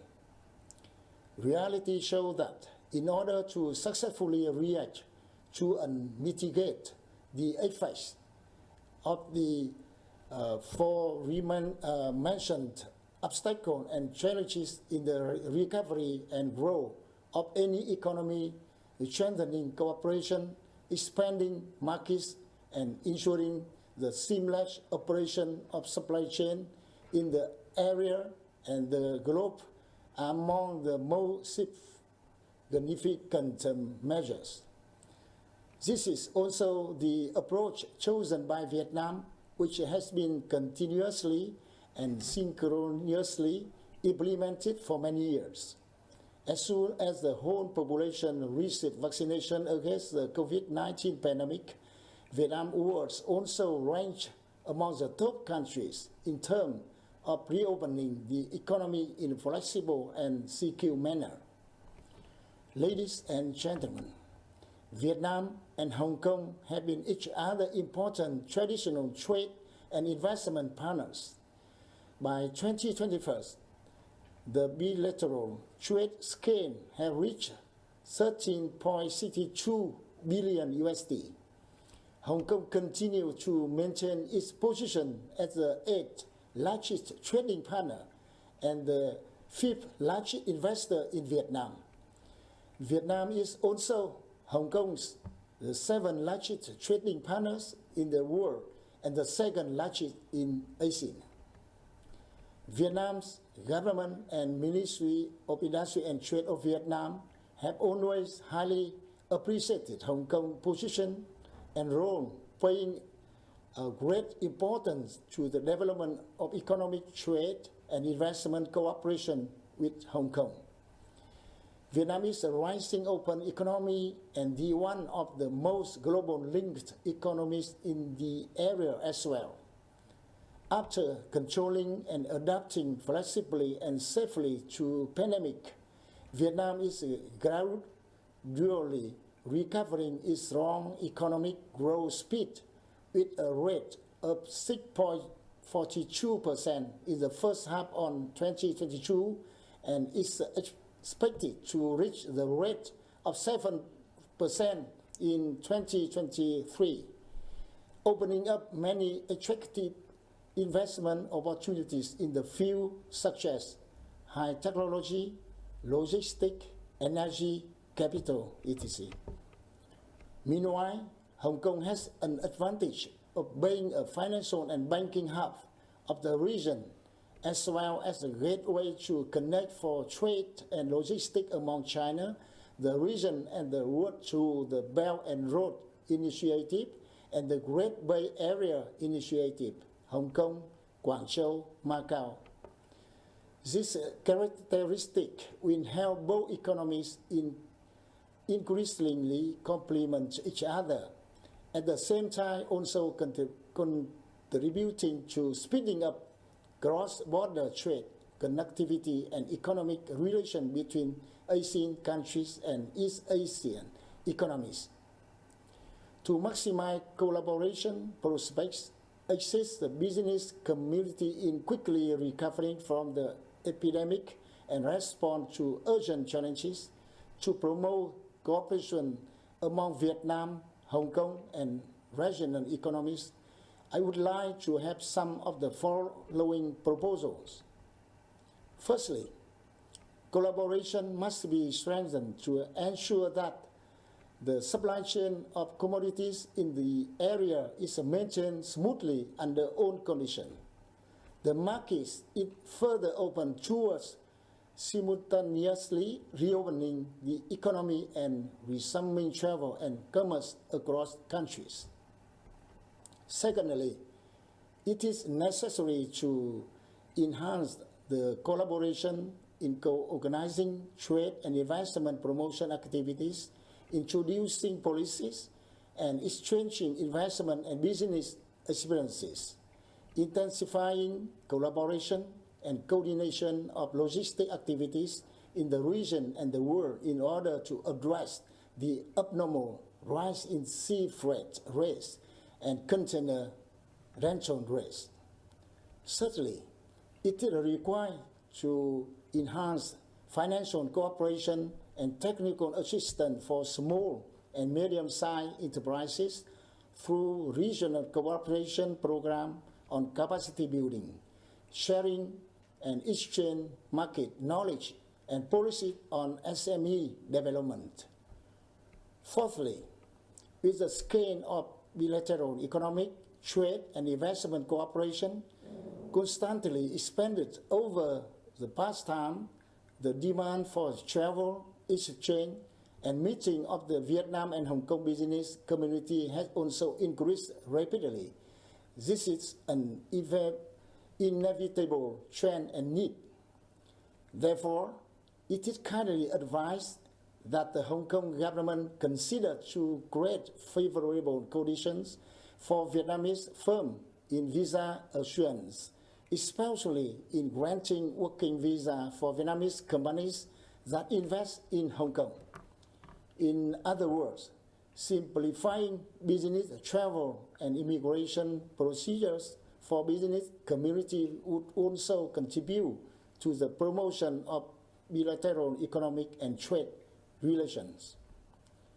Lastly, on behalf of the Ministry of Industry and Trade of Vietnam, I would like to thank the organizing committee of the Third Hong Kong Summit for hosting this very great and useful forum.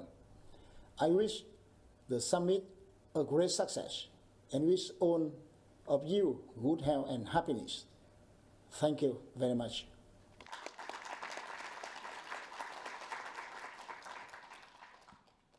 Well, thank you, Vice Minister Do Tan Hai. Next, joining us online is Dr. Vivi Amarapa, Governor of the Industrial Estate Authority of Thailand. Please, Dr. Amarapa. Good morning, ladies and gentlemen. It is my great pleasure to be invited by the Third Hong Kong Summit Organizing Committee to join the panel today. On behalf of Industrial Estate Authority of Thailand, we cherish the cooperation between Hong Kong and Thailand. In 2020, we got the information that about 200 companies from Hong Kong invested in Thailand for about $1 billion US, and in the areas of services, electronics, production, jewelries, production, steels, and automotive productions. This we can see that there is a lot of opportunities for expanding the cooperation in terms of trade, financial services, and other things through their One Belt, One Road policy and the Hong Kong ASEAN trade free trade agreement that we have signed. On behalf of IEAT or Industrial Estate Authority of Thailand, I would like to take this opportunity to inform their participants a little bit about what do we have here in Thailand in my organization, the Industrial Estate Authority of Thailand. From the overview, we have about 66 industrial estates in 16 provinces out of 77 provinces in Thailand. and we have one industrial port area, and this industrial port area is very important for the operation of the IEAT, and we have the total land, industrial land that we are taking care of about 71,000 acres, and there are still more land for sale for about 10,000 acres, and there are about 5,000 factories in total operating under our operation, and the accumulated investment capital is about 160 billion US dollars at the moment. We have about almost 1 million professionals working in the industrial estates of Thailand. There are big companies from around the world working with us.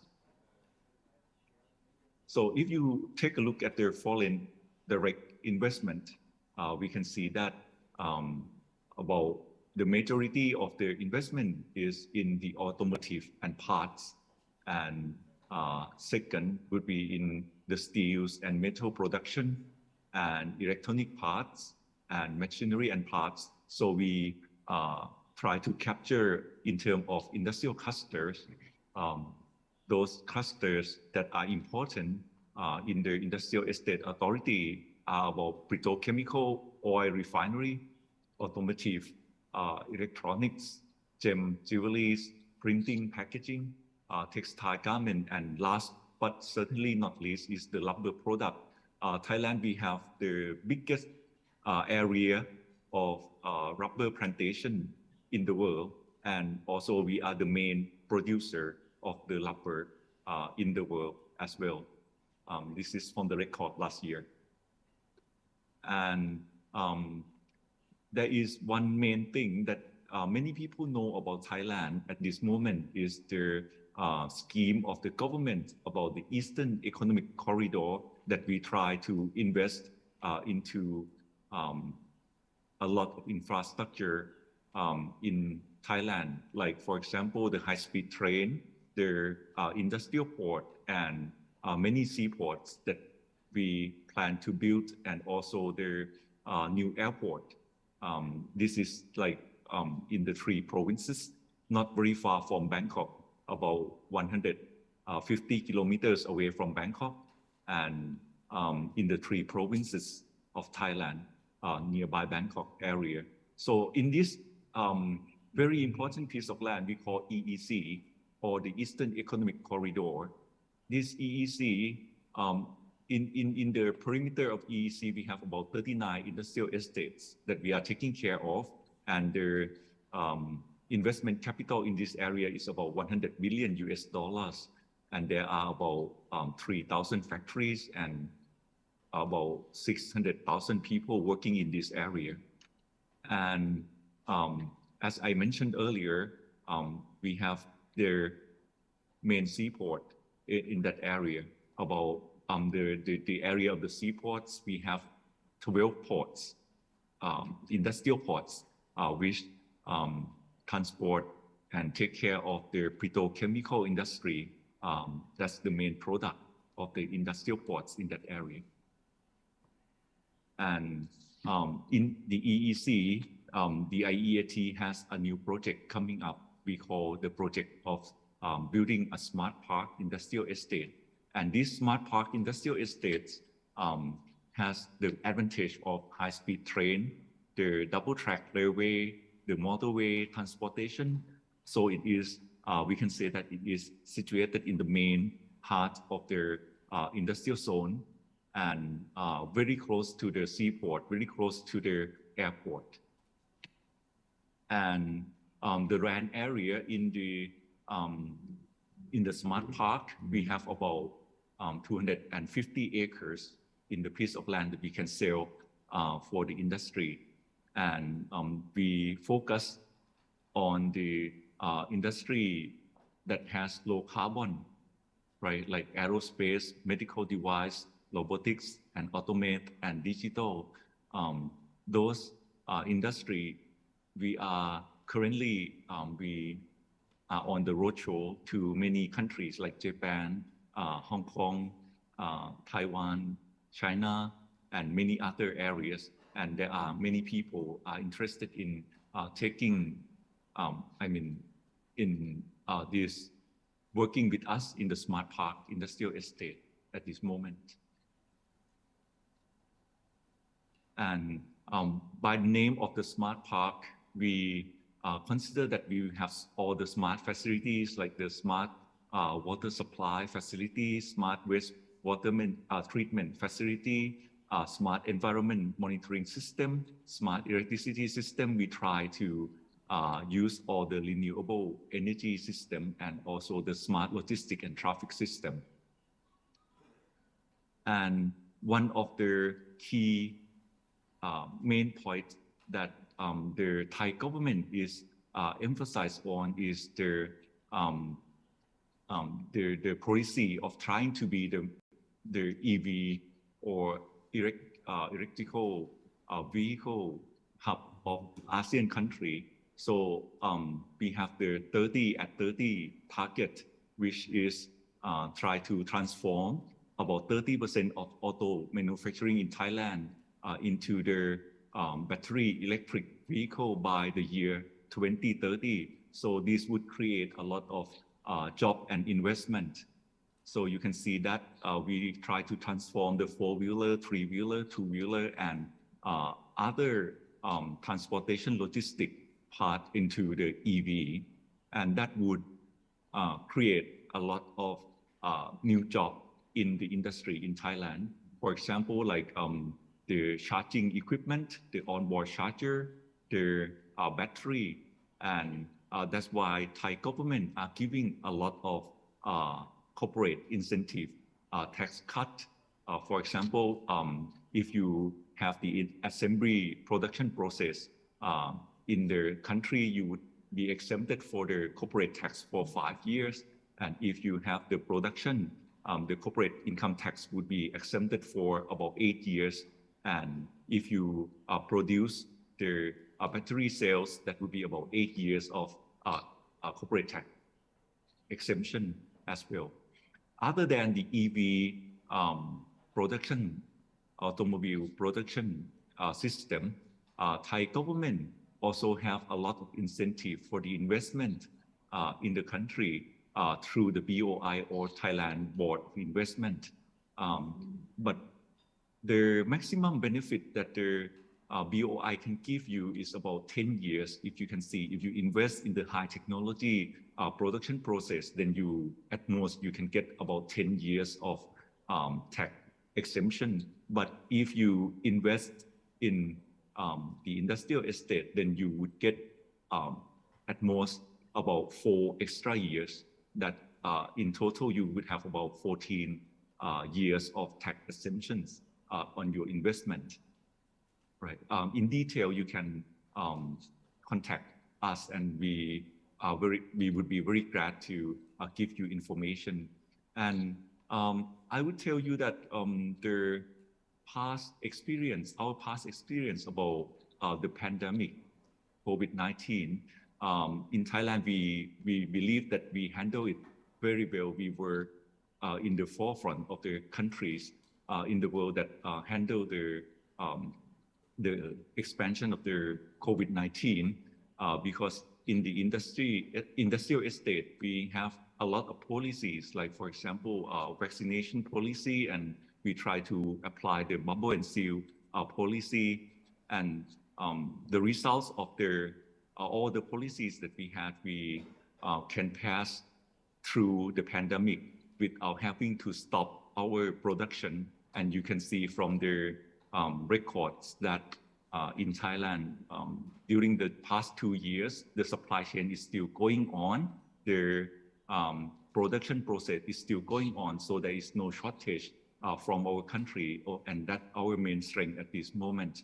And with that, I would like to encourage and invite all the potential investors to come to Thailand and maybe take a look, talk to us, take a look at the operations of our industrial estate and make a decision whether you would like to come and invest in the ASEAN countries. I would like to take this opportunity to thank you for the organizing committee for having us today. And if there is any more information that we can help you, we can provide you, please just contact us in the information that you see on the screen. Thank you.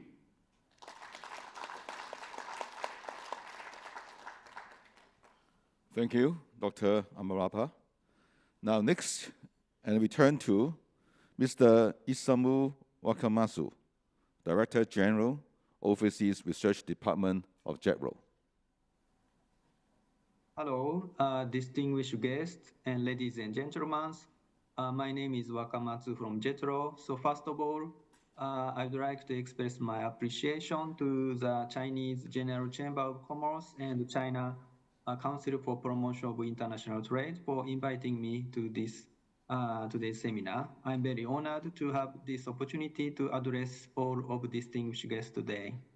Today, I'd like to discuss the significance of Rcep, the world's largest free trade agreement, from Japan's perspective, and also for our expectations for Hong Kong in relation to the economic development in this region.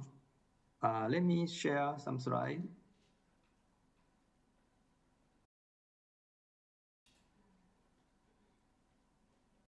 To begin with, I'd like to show you an interesting data.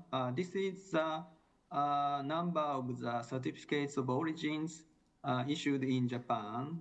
And as you can see, COOs for Rcep is surging. In June particular, Rcep was the most widely used FTA, surpassing the Japan-Thailand EPA, which had previously ranked first for a long time. Do you know why? For Japan, Rcep is the first FTA with China and Korea. As a result, COOs issued for China and Korea has increased sharply since it came into force in this January. But the significance of Rcep goes beyond this. I'd like to add two other points, as you can see in this slide.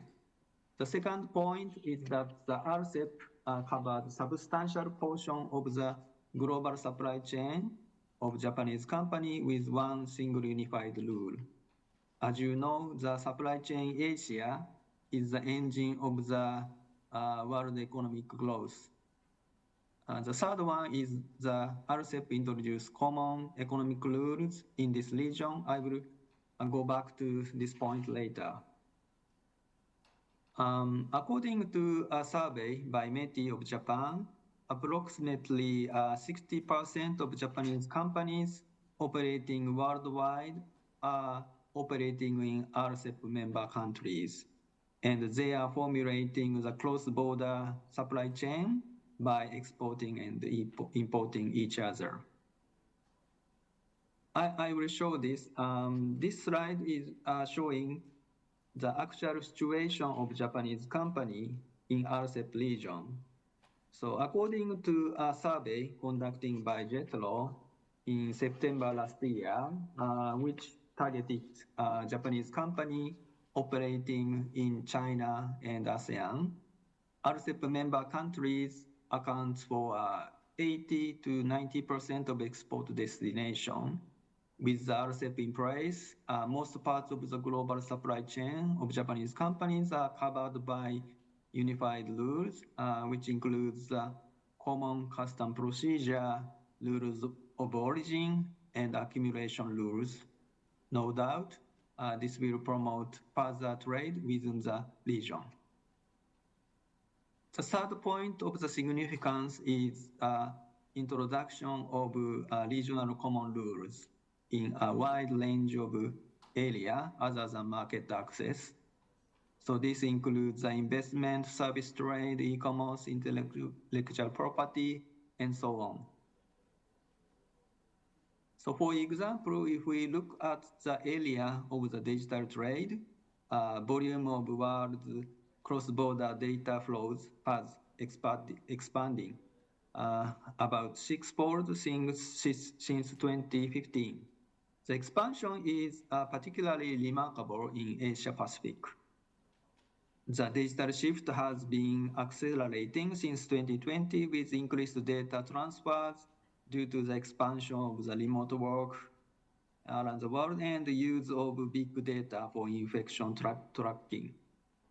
In addition, the cross-border e-commerce market is also expanding, and we expected that from 900 billion in 2020 to at 5 trillion in 2027, data is becoming increasingly important for solving business and social issues.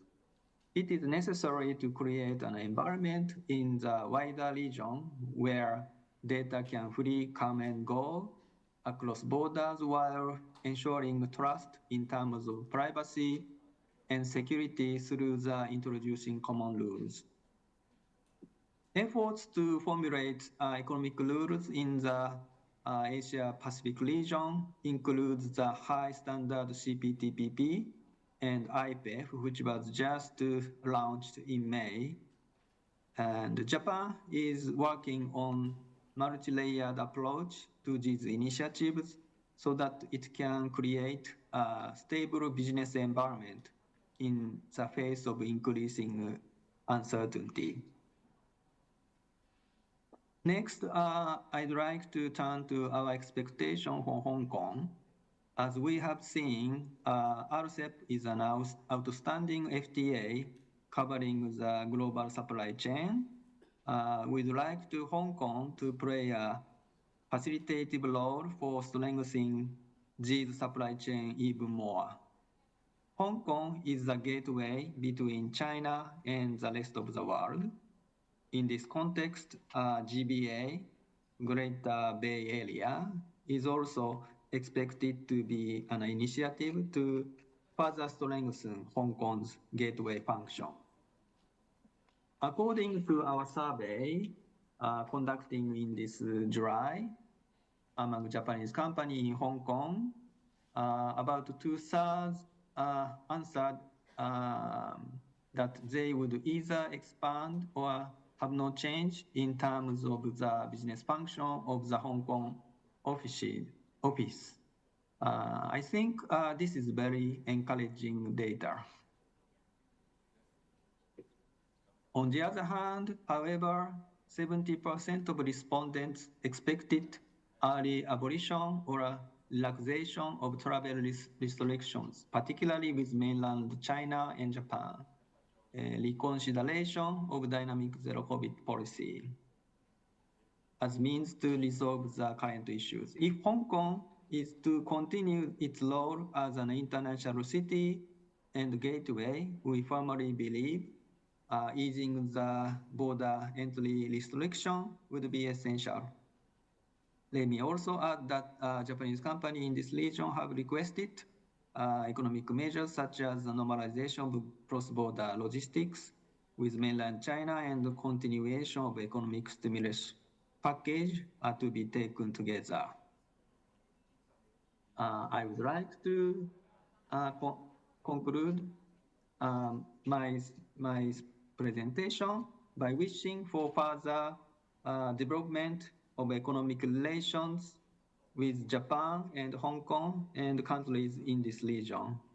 Thank you for your attention.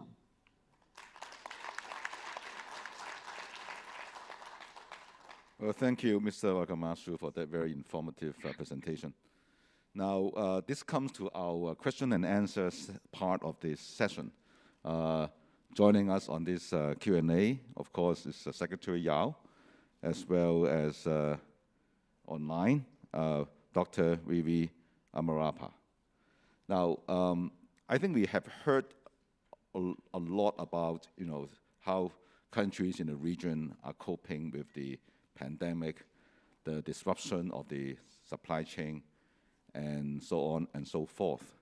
But yes, and everyone really is also looking at the future with a lot of optimism, because we are seeing also opportunities lying ahead of us. So now let's turn to a more specific question, which was posed earlier, which is really about how, how we can do better in coping with this supply chain disruption. Now we know that the pandemic has caused changes all around the world, not just Asia, all around the world, and then many countries are rethinking about how to position their production facilities. Many companies are doing that. So how can the East Asian region do further for strengthening the industry chains to foster this post-pandemic economic development? So looking ahead.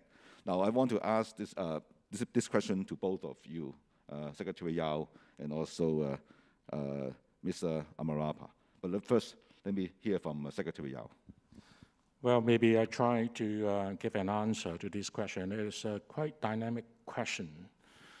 Due to the pandemic, the link between the places are being affected due to a stoppage of the air services link and stoppage of the road transportation.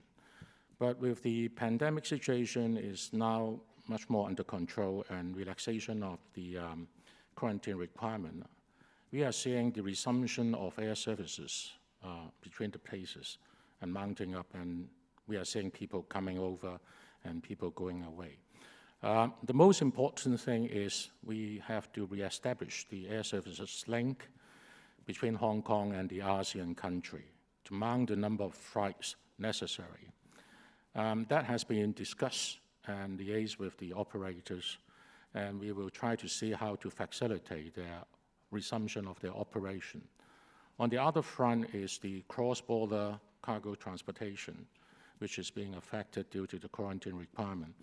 The government is in close liaison with the operator as well as our counterpart in mainland to facilitate and to see whether we can resume more with the operation with the road transportation of cargo in order to resume the supply chain operation with the logistic arrangement.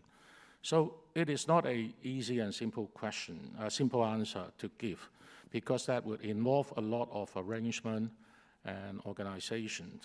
So, but the government is aware of this issue and is working hand in hand with the companies, the airlines, the road transportation company, as well as our counterpart in mainland, to resolve this issue. It is a very important matter to resolve, and resuming the air services lane is very fundamental in order to allow the economy to recover. Thank you. Well, thank you. Let's turn to Mr. Amarapa. How can the East Asian region do further for strengthening the industry chains to foster economic development in this region? Thank you, Professor Chan. I also agree with Secretary Yao that the cross-border transportation between mainland and other country in the ASEAN country is very important, and it should be operate as normal as soon as possible in order to facilitate the trade and logistics among our countries. But then again, I can see the operations in the cross-border of Thailand that it becoming more and more normal these days, right? The transaction between us and the Laos PDA, the Vietnams and Cambodia are becoming more and more these days, and people start to travel. As we can see, the number of visitors in Thailand is getting higher and higher. But then again, we also worry whether there will be another wave of pandemic. But that we can see that the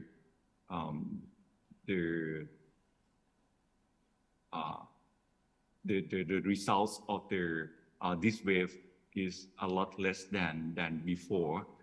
In the industry, we handle it very well because we use our policy about bubble and seal, right? We try to have the workers in a small group. They work in a small group, like 5 people in a small bubble. And if there is anyone in that bubble got affected, then we just seal that bubble. So in that case, then we can have the business go on because we try to contain the results of the problem in a very small group of people. And we just hope that this can continue in this way. It can continue in this way, but so that the production process and logistics inside the country wouldn't be affected. But we also hope, as the Secretary just mentioned, that the cross-border can be continue as normal in a very short period of time. Thank you. Well, thank you. I think in the short term, I think absolutely right. We have to focus on opening up a bit, and then containing the pandemic and try to really get supply chain running again. I think that's a very, very good short-term measure suggestions. Now we have a question posed to both of you from the participants in this summit. The question is about, what are the frameworks that are in place within the Rcep that would encourage cross-border investment by private enterprises? So companies, private companies, and how can they benefit from Rcep in terms of doing their cross-border investment? Any thoughts? Secretary Yao.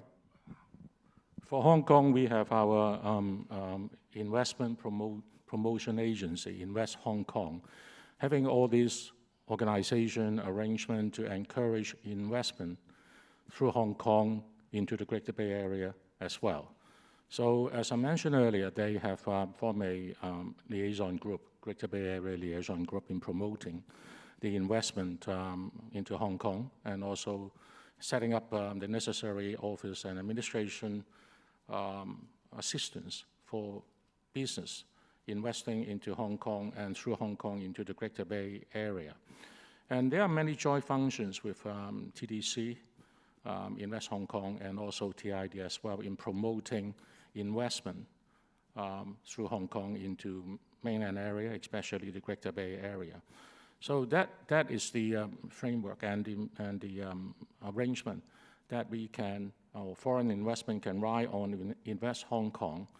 And we have also our ETO in different places in the world. There are 14 ETOs all around the world, and they are the ones helping investors to invest into Hong Kong through their coordination and helping hand given. If there is any assistance necessary, the ETO all over the world is willing to help. And they are also promoting Hong Kong through different channels, through online conferences, talking to the chambers, schools, and also the associations all around to promote the business in Hong Kong, as well as getting information all around for integrating into the Greater Bay Area. So they are already set up all around to help investment to come to Hong Kong, as well as integrating into the Greater Bay Area. Okay, thank you. Mr. Amarapa, your thoughts? Yes. Under the Rcep agreement, I believe that the exchanging of the products in the ASEAN, among ASEAN countries and the partnering countries in Rcep, including Hong Kong, the tariff for about 40,000 products would be lifted up. Effectively, 30,000 products will be 0% tariff immediately, right after the signing of the Rcep, right? So there are about 30,000 products that the tariff has already lifted up. And other than that, the products like fruits, vegetable, perishable products can leave the custom within 6 hours. That's the mandate of their corporation, and the normal products can leave the custom within like 48 hours. That would be 2 days. This would speed their trade, and this would facilitate the trade so that it opens up opportunity in doing business among Rcep countries. This is what I think this gives us a lot of opportunity. Thank you. Okay, Thank you very much. I think let's turn to some questions specific to perhaps Hong Kong, since this is where we are now. I think we heard earlier from Chief Executive John Lee, he would lead a delegation to go out to promote Hong Kong. I think that's very, very important. I think Hong Kong people really love to see us taking more action to promote Hong Kong. So I'm just trying to put a question to Secretary Yao. Under your portfolio, what are the concrete action steps that you're planning to strengthen our multilateral ties within this region? Well, as mentioned by Chief Executive, Mr. John Lee, he is going to lead a delegation to join the APEC in November. I will be going together with him as well, as normal. So we have our plan to attract investment and business to Hong Kong, which is under consideration. And once it is ready, then I think the Chief Executive may have something to talk about in his policy address, but it is too advanced to mention anything. We will be very focused with our business investment attraction scheme. And what we are planning to do is to tell the story about Hong Kong more systematically in all over the places, but be more focused to the needs of individual places rather than a general description. So it could be using our soft strength rather than just going to sell hardly. It may not be government-to-government discussion. It could be through the chambers, through the communities, and through other channels, which will create sufficient influence to the trade business for their understanding about Hong Kong. So all over the years, there were misinformation about the situation in Hong Kong. It is very important in my portfolio to tell the good story about the situation in Hong Kong, the investment opportunity, our one country, two systems successful story, our law system, and our taxation regime. To tell people doing business in Hong Kong, we'll give them all these advantages. That is our intention through our visit to different places in the world in the coming months. In September, I'm going to Cambodia, and it's one of my missions. And in next year, I will be leading many visits to different parts of the world. And I will spend more time visiting mainland as well to talk to our counterparts in mainland, how we can ride on the internal circulation and the international circulation to help with the business in Hong Kong and to attract more investors coming over. So that is the preliminary thinking, and we will work against the goal as mandated by the Chief Executive, how we are going to attract more investors coming to Hong Kong with different measures that we are considering. Well, thank you very much. I think it's very important for us to be out there, to be seen. So I'm very much happy to hear that, that the Secretary, the governments are going out. And also important, also agree that we should not be just talking to government. Of course, that's very important. But it's the business people that we want to be contacting, we want to be seen. Everyone in the world is really love to see Hong Kong delegation. I'm sure that you will be very welcome. And I'm sure that the Chinese Chamber and all our friends across the region would love to host your visit. And also, you mentioned the Hong Kong's application for accession to Rcep. And that's a very important, I'm sure it's a very important step. Hong Kong passed negotiation of accession of the FTA with ASEAN and so on, give us a very good ground, preparation ground. Now, with Rcep, can you tell us, tell Hong Kong industries, how can they benefit from it? What industries might benefit from it? Now, as also one more specific thing, as we are now, Hong Kong, building a science and technology hub, I'm sure people are looking at investment opportunity in that area. How can they also look to the Rcep for help and for benefit? I think joining Rcep is giving us all the opportunities in different fronts in all industries, because that will be a free trade agreement opening to Hong Kong to do business with all these 15 members. That will include service, trade, merchandising, technology. So I think the details need to be explored when we are getting into the Rcep. Once we get a session, then we can look into all these opportunities and announce to the business sector what they are able to ride on the agreement and what tariff reduction, for example, and then the protection, like the IP registration, etc., could be right on to do business in different RCEP countries. So I think that will be necessary to really look into all these details so that we can tell, once we are getting into a session of Rcep, what benefits that we can ride on to do business all over those places. And we are working very hard to get the support for all these 15 countries to get into Rcep.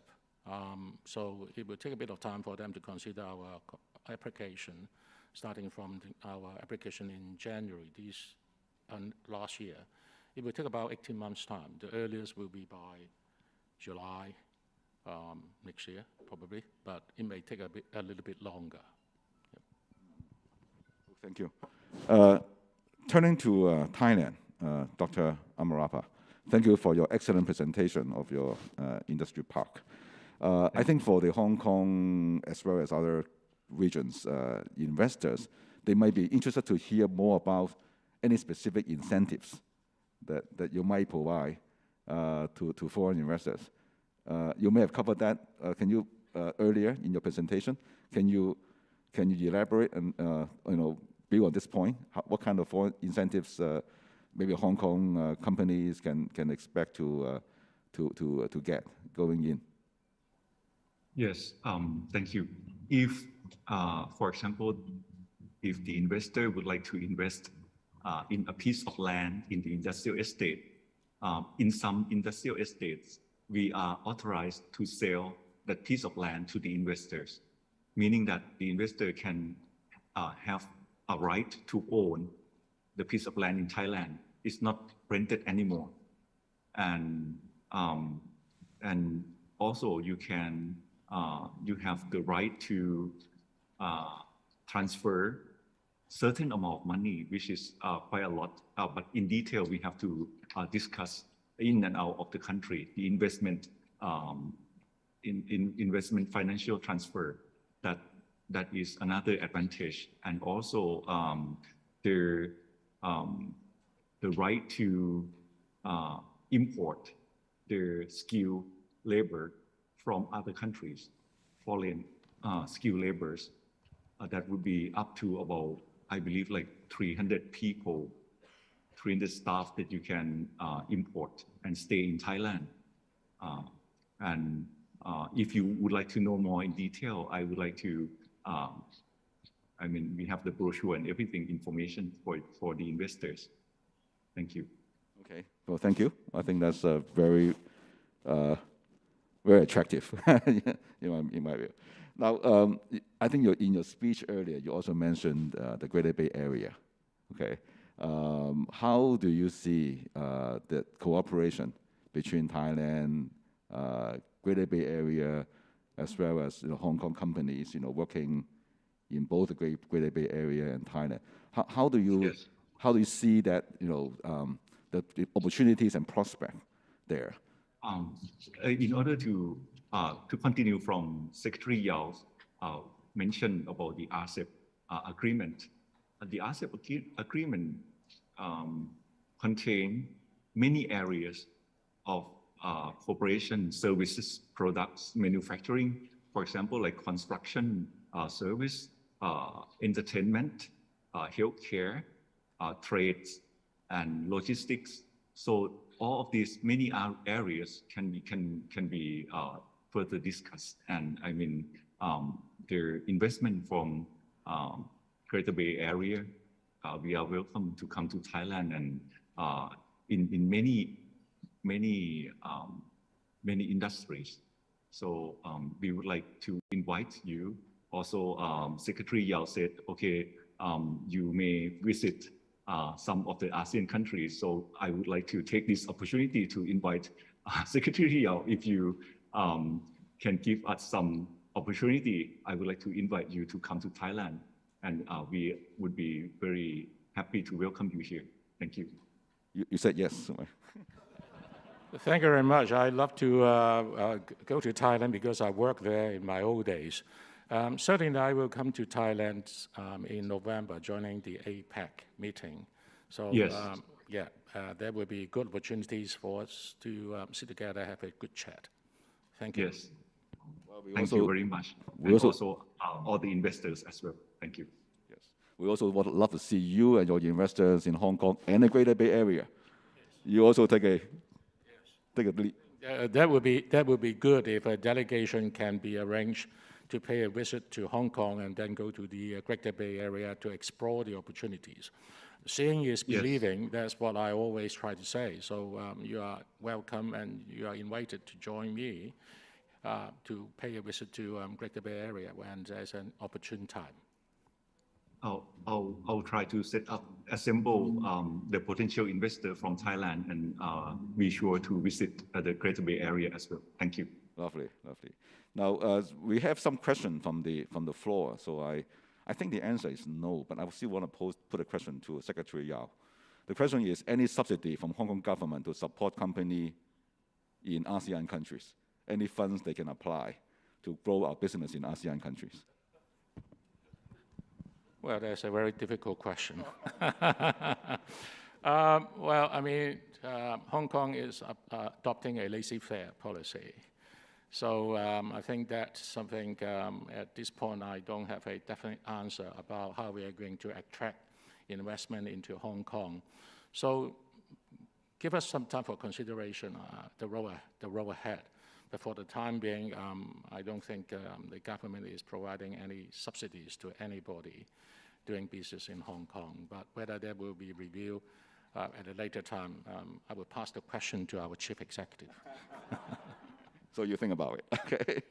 One more question for both of you, gentlemen. We also heard from Ginny Chun about sustainability. Sustainability and ESG. These are the most of the hot topics now these days, and also essential elements for the development in our region. But the question put by the participant on this summit is that the opinion here is that every country in Asia is different in their view or their approach of doing ESG sustainability. So given these divergences, between countries in this region on ESG question, do you see what is the prospect for collaboration on this very important topic? Should there be some kind of uniform standard, some kind of what kind of cooperation we can have to bring this to more on a forefront in our regional development? Maybe should I change the order? Put a question first to Mr. Amarapa. Yes, our government actually gave a pledge to the Prime Minister, gave a pledge to the COP26 summit, and then we have planned to neutralize the carbon dioxide emission by the year 2050, right? And that pledge was transformed into our missions. The organizations working under the government, we have the missions to have the carbon neutrality, especially in the industrial estate, that we have a lot of industry working together. And in that sense, we gave the policy to the industry that, okay, if you have the project or policy to reduce the carbon dioxide and other greenhouse gas, we would we would cooperate with the BOI to give you incentive on your investment. And that is what we are doing here in Thailand. So anybody who invests in, for example, solar cell, or they change their machine to make a better efficiency and reduce the emission of their greenhouse gas, then they get the incentive in terms of taxation. That is what we are doing here in Thailand, and we hope that this kind of policy, this kind of idea can be expanded in the ASEAN countries as well. Thank you. Any thoughts, Secretary Yao? I think it is a very good question, because different countries are adopting different standards and policy. I think it is necessary for the ASEAN members, or maybe in future the RCEP members, to sit together to align and get to a standard for doing business in each other's place, so that it will be easier for the business. Even for ourselves in Hong Kong, doing business in mainland is having a different standard at all. So how we can align globally for doing business on ESG is a very big topic to talk about for global trade. Maybe that can be escalated to an international level, if not within the region, so that we will have a standard all around for doing business on ESG requirement. But not a simple issue to resolve in a very short period of time. No, I quite agree. I think, of course, the industry and also the, I guess, ESG proponents would love to see some, concrete action. But we know that actually it is very difficult. Every country is on different stage. But very importantly, we are committed to the goal, and have some concrete action in each of our region to take it forward, and then hopefully with regional cooperation and so on, we can make certain standard become more regional and global standard. I think that's a very worthwhile goal, and it's part of our regional cooperation agenda. I think we're almost at the end of this session, but I hate to just leave it like that, because we have a lot of questions relating to perhaps because this is a Hong Kong audience, what Hong Kong should do, to go out, and I think earlier we heard from Secretary Yao a lot of good concrete actions, which I think they're highly appreciated. But I think the question here is that how can Hong Kong make use of our soft power? I think in the past, Hong Kong has a lot of soft power, and that make us the international financial and trade center. So how can Hong Kong, make use of our soft power to go out and to connect and to build on the successes that we have in the past? I think the soft power now, with all the audience in here, ladies and gentlemen, you are the soft power. All the chambers, the associations, the political parties, schools, teachers, students, all these are soft power. Say like the West Kowloon Museum is one of the soft power that we can sell to the other parts of the world. By promoting culture, is already promoting business. Exchange of students with some other countries is also exchanging business for the future. So all these are soft power that we can use to promote trade, commerce, and business, rather than going to sell government to government, saying that you come to Hong Kong, I give you incentives or whatever. I believe using the soft power, using our people going out to other places to talk about the good story of Hong Kong is more and very important, to let people understand the situation in Hong Kong. If it is a government to government, the government will have a position. When I go out as a Secretary for Commerce and Economic, they know what I'm going to sell and say. But if a chamber is visiting a place and talking to your counterparts, it is more convincing and easy to tell people about the story of Hong Kong. And your counterpart will then tell the story to their government, and will get an influence about the thinking of the government on the situation of Hong Kong. If there would be cultural exchange between the two places, inviting people to come to see the museum, and they understand the strength of Hong Kong, the situation here.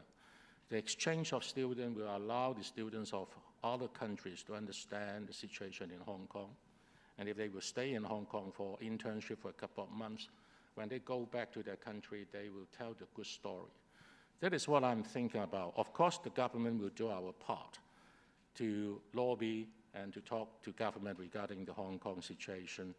But if the community, the society, and our citizens, our people will support the initiative of the government and going out and tell the story when they are going out for whatever reasons.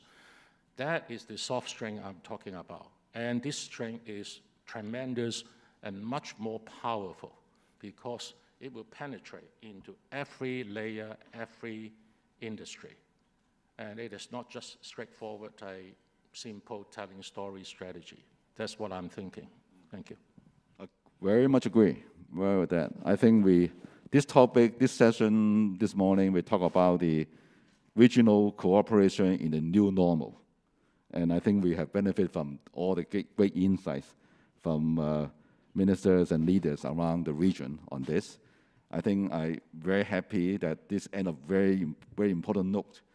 Regional cooperation is also about people to people. And this is what that's what we are doing. That's what Chamber is doing. The Hong Kong Summit has a great success of establishing this people-to-people contact. And I look forward to seeing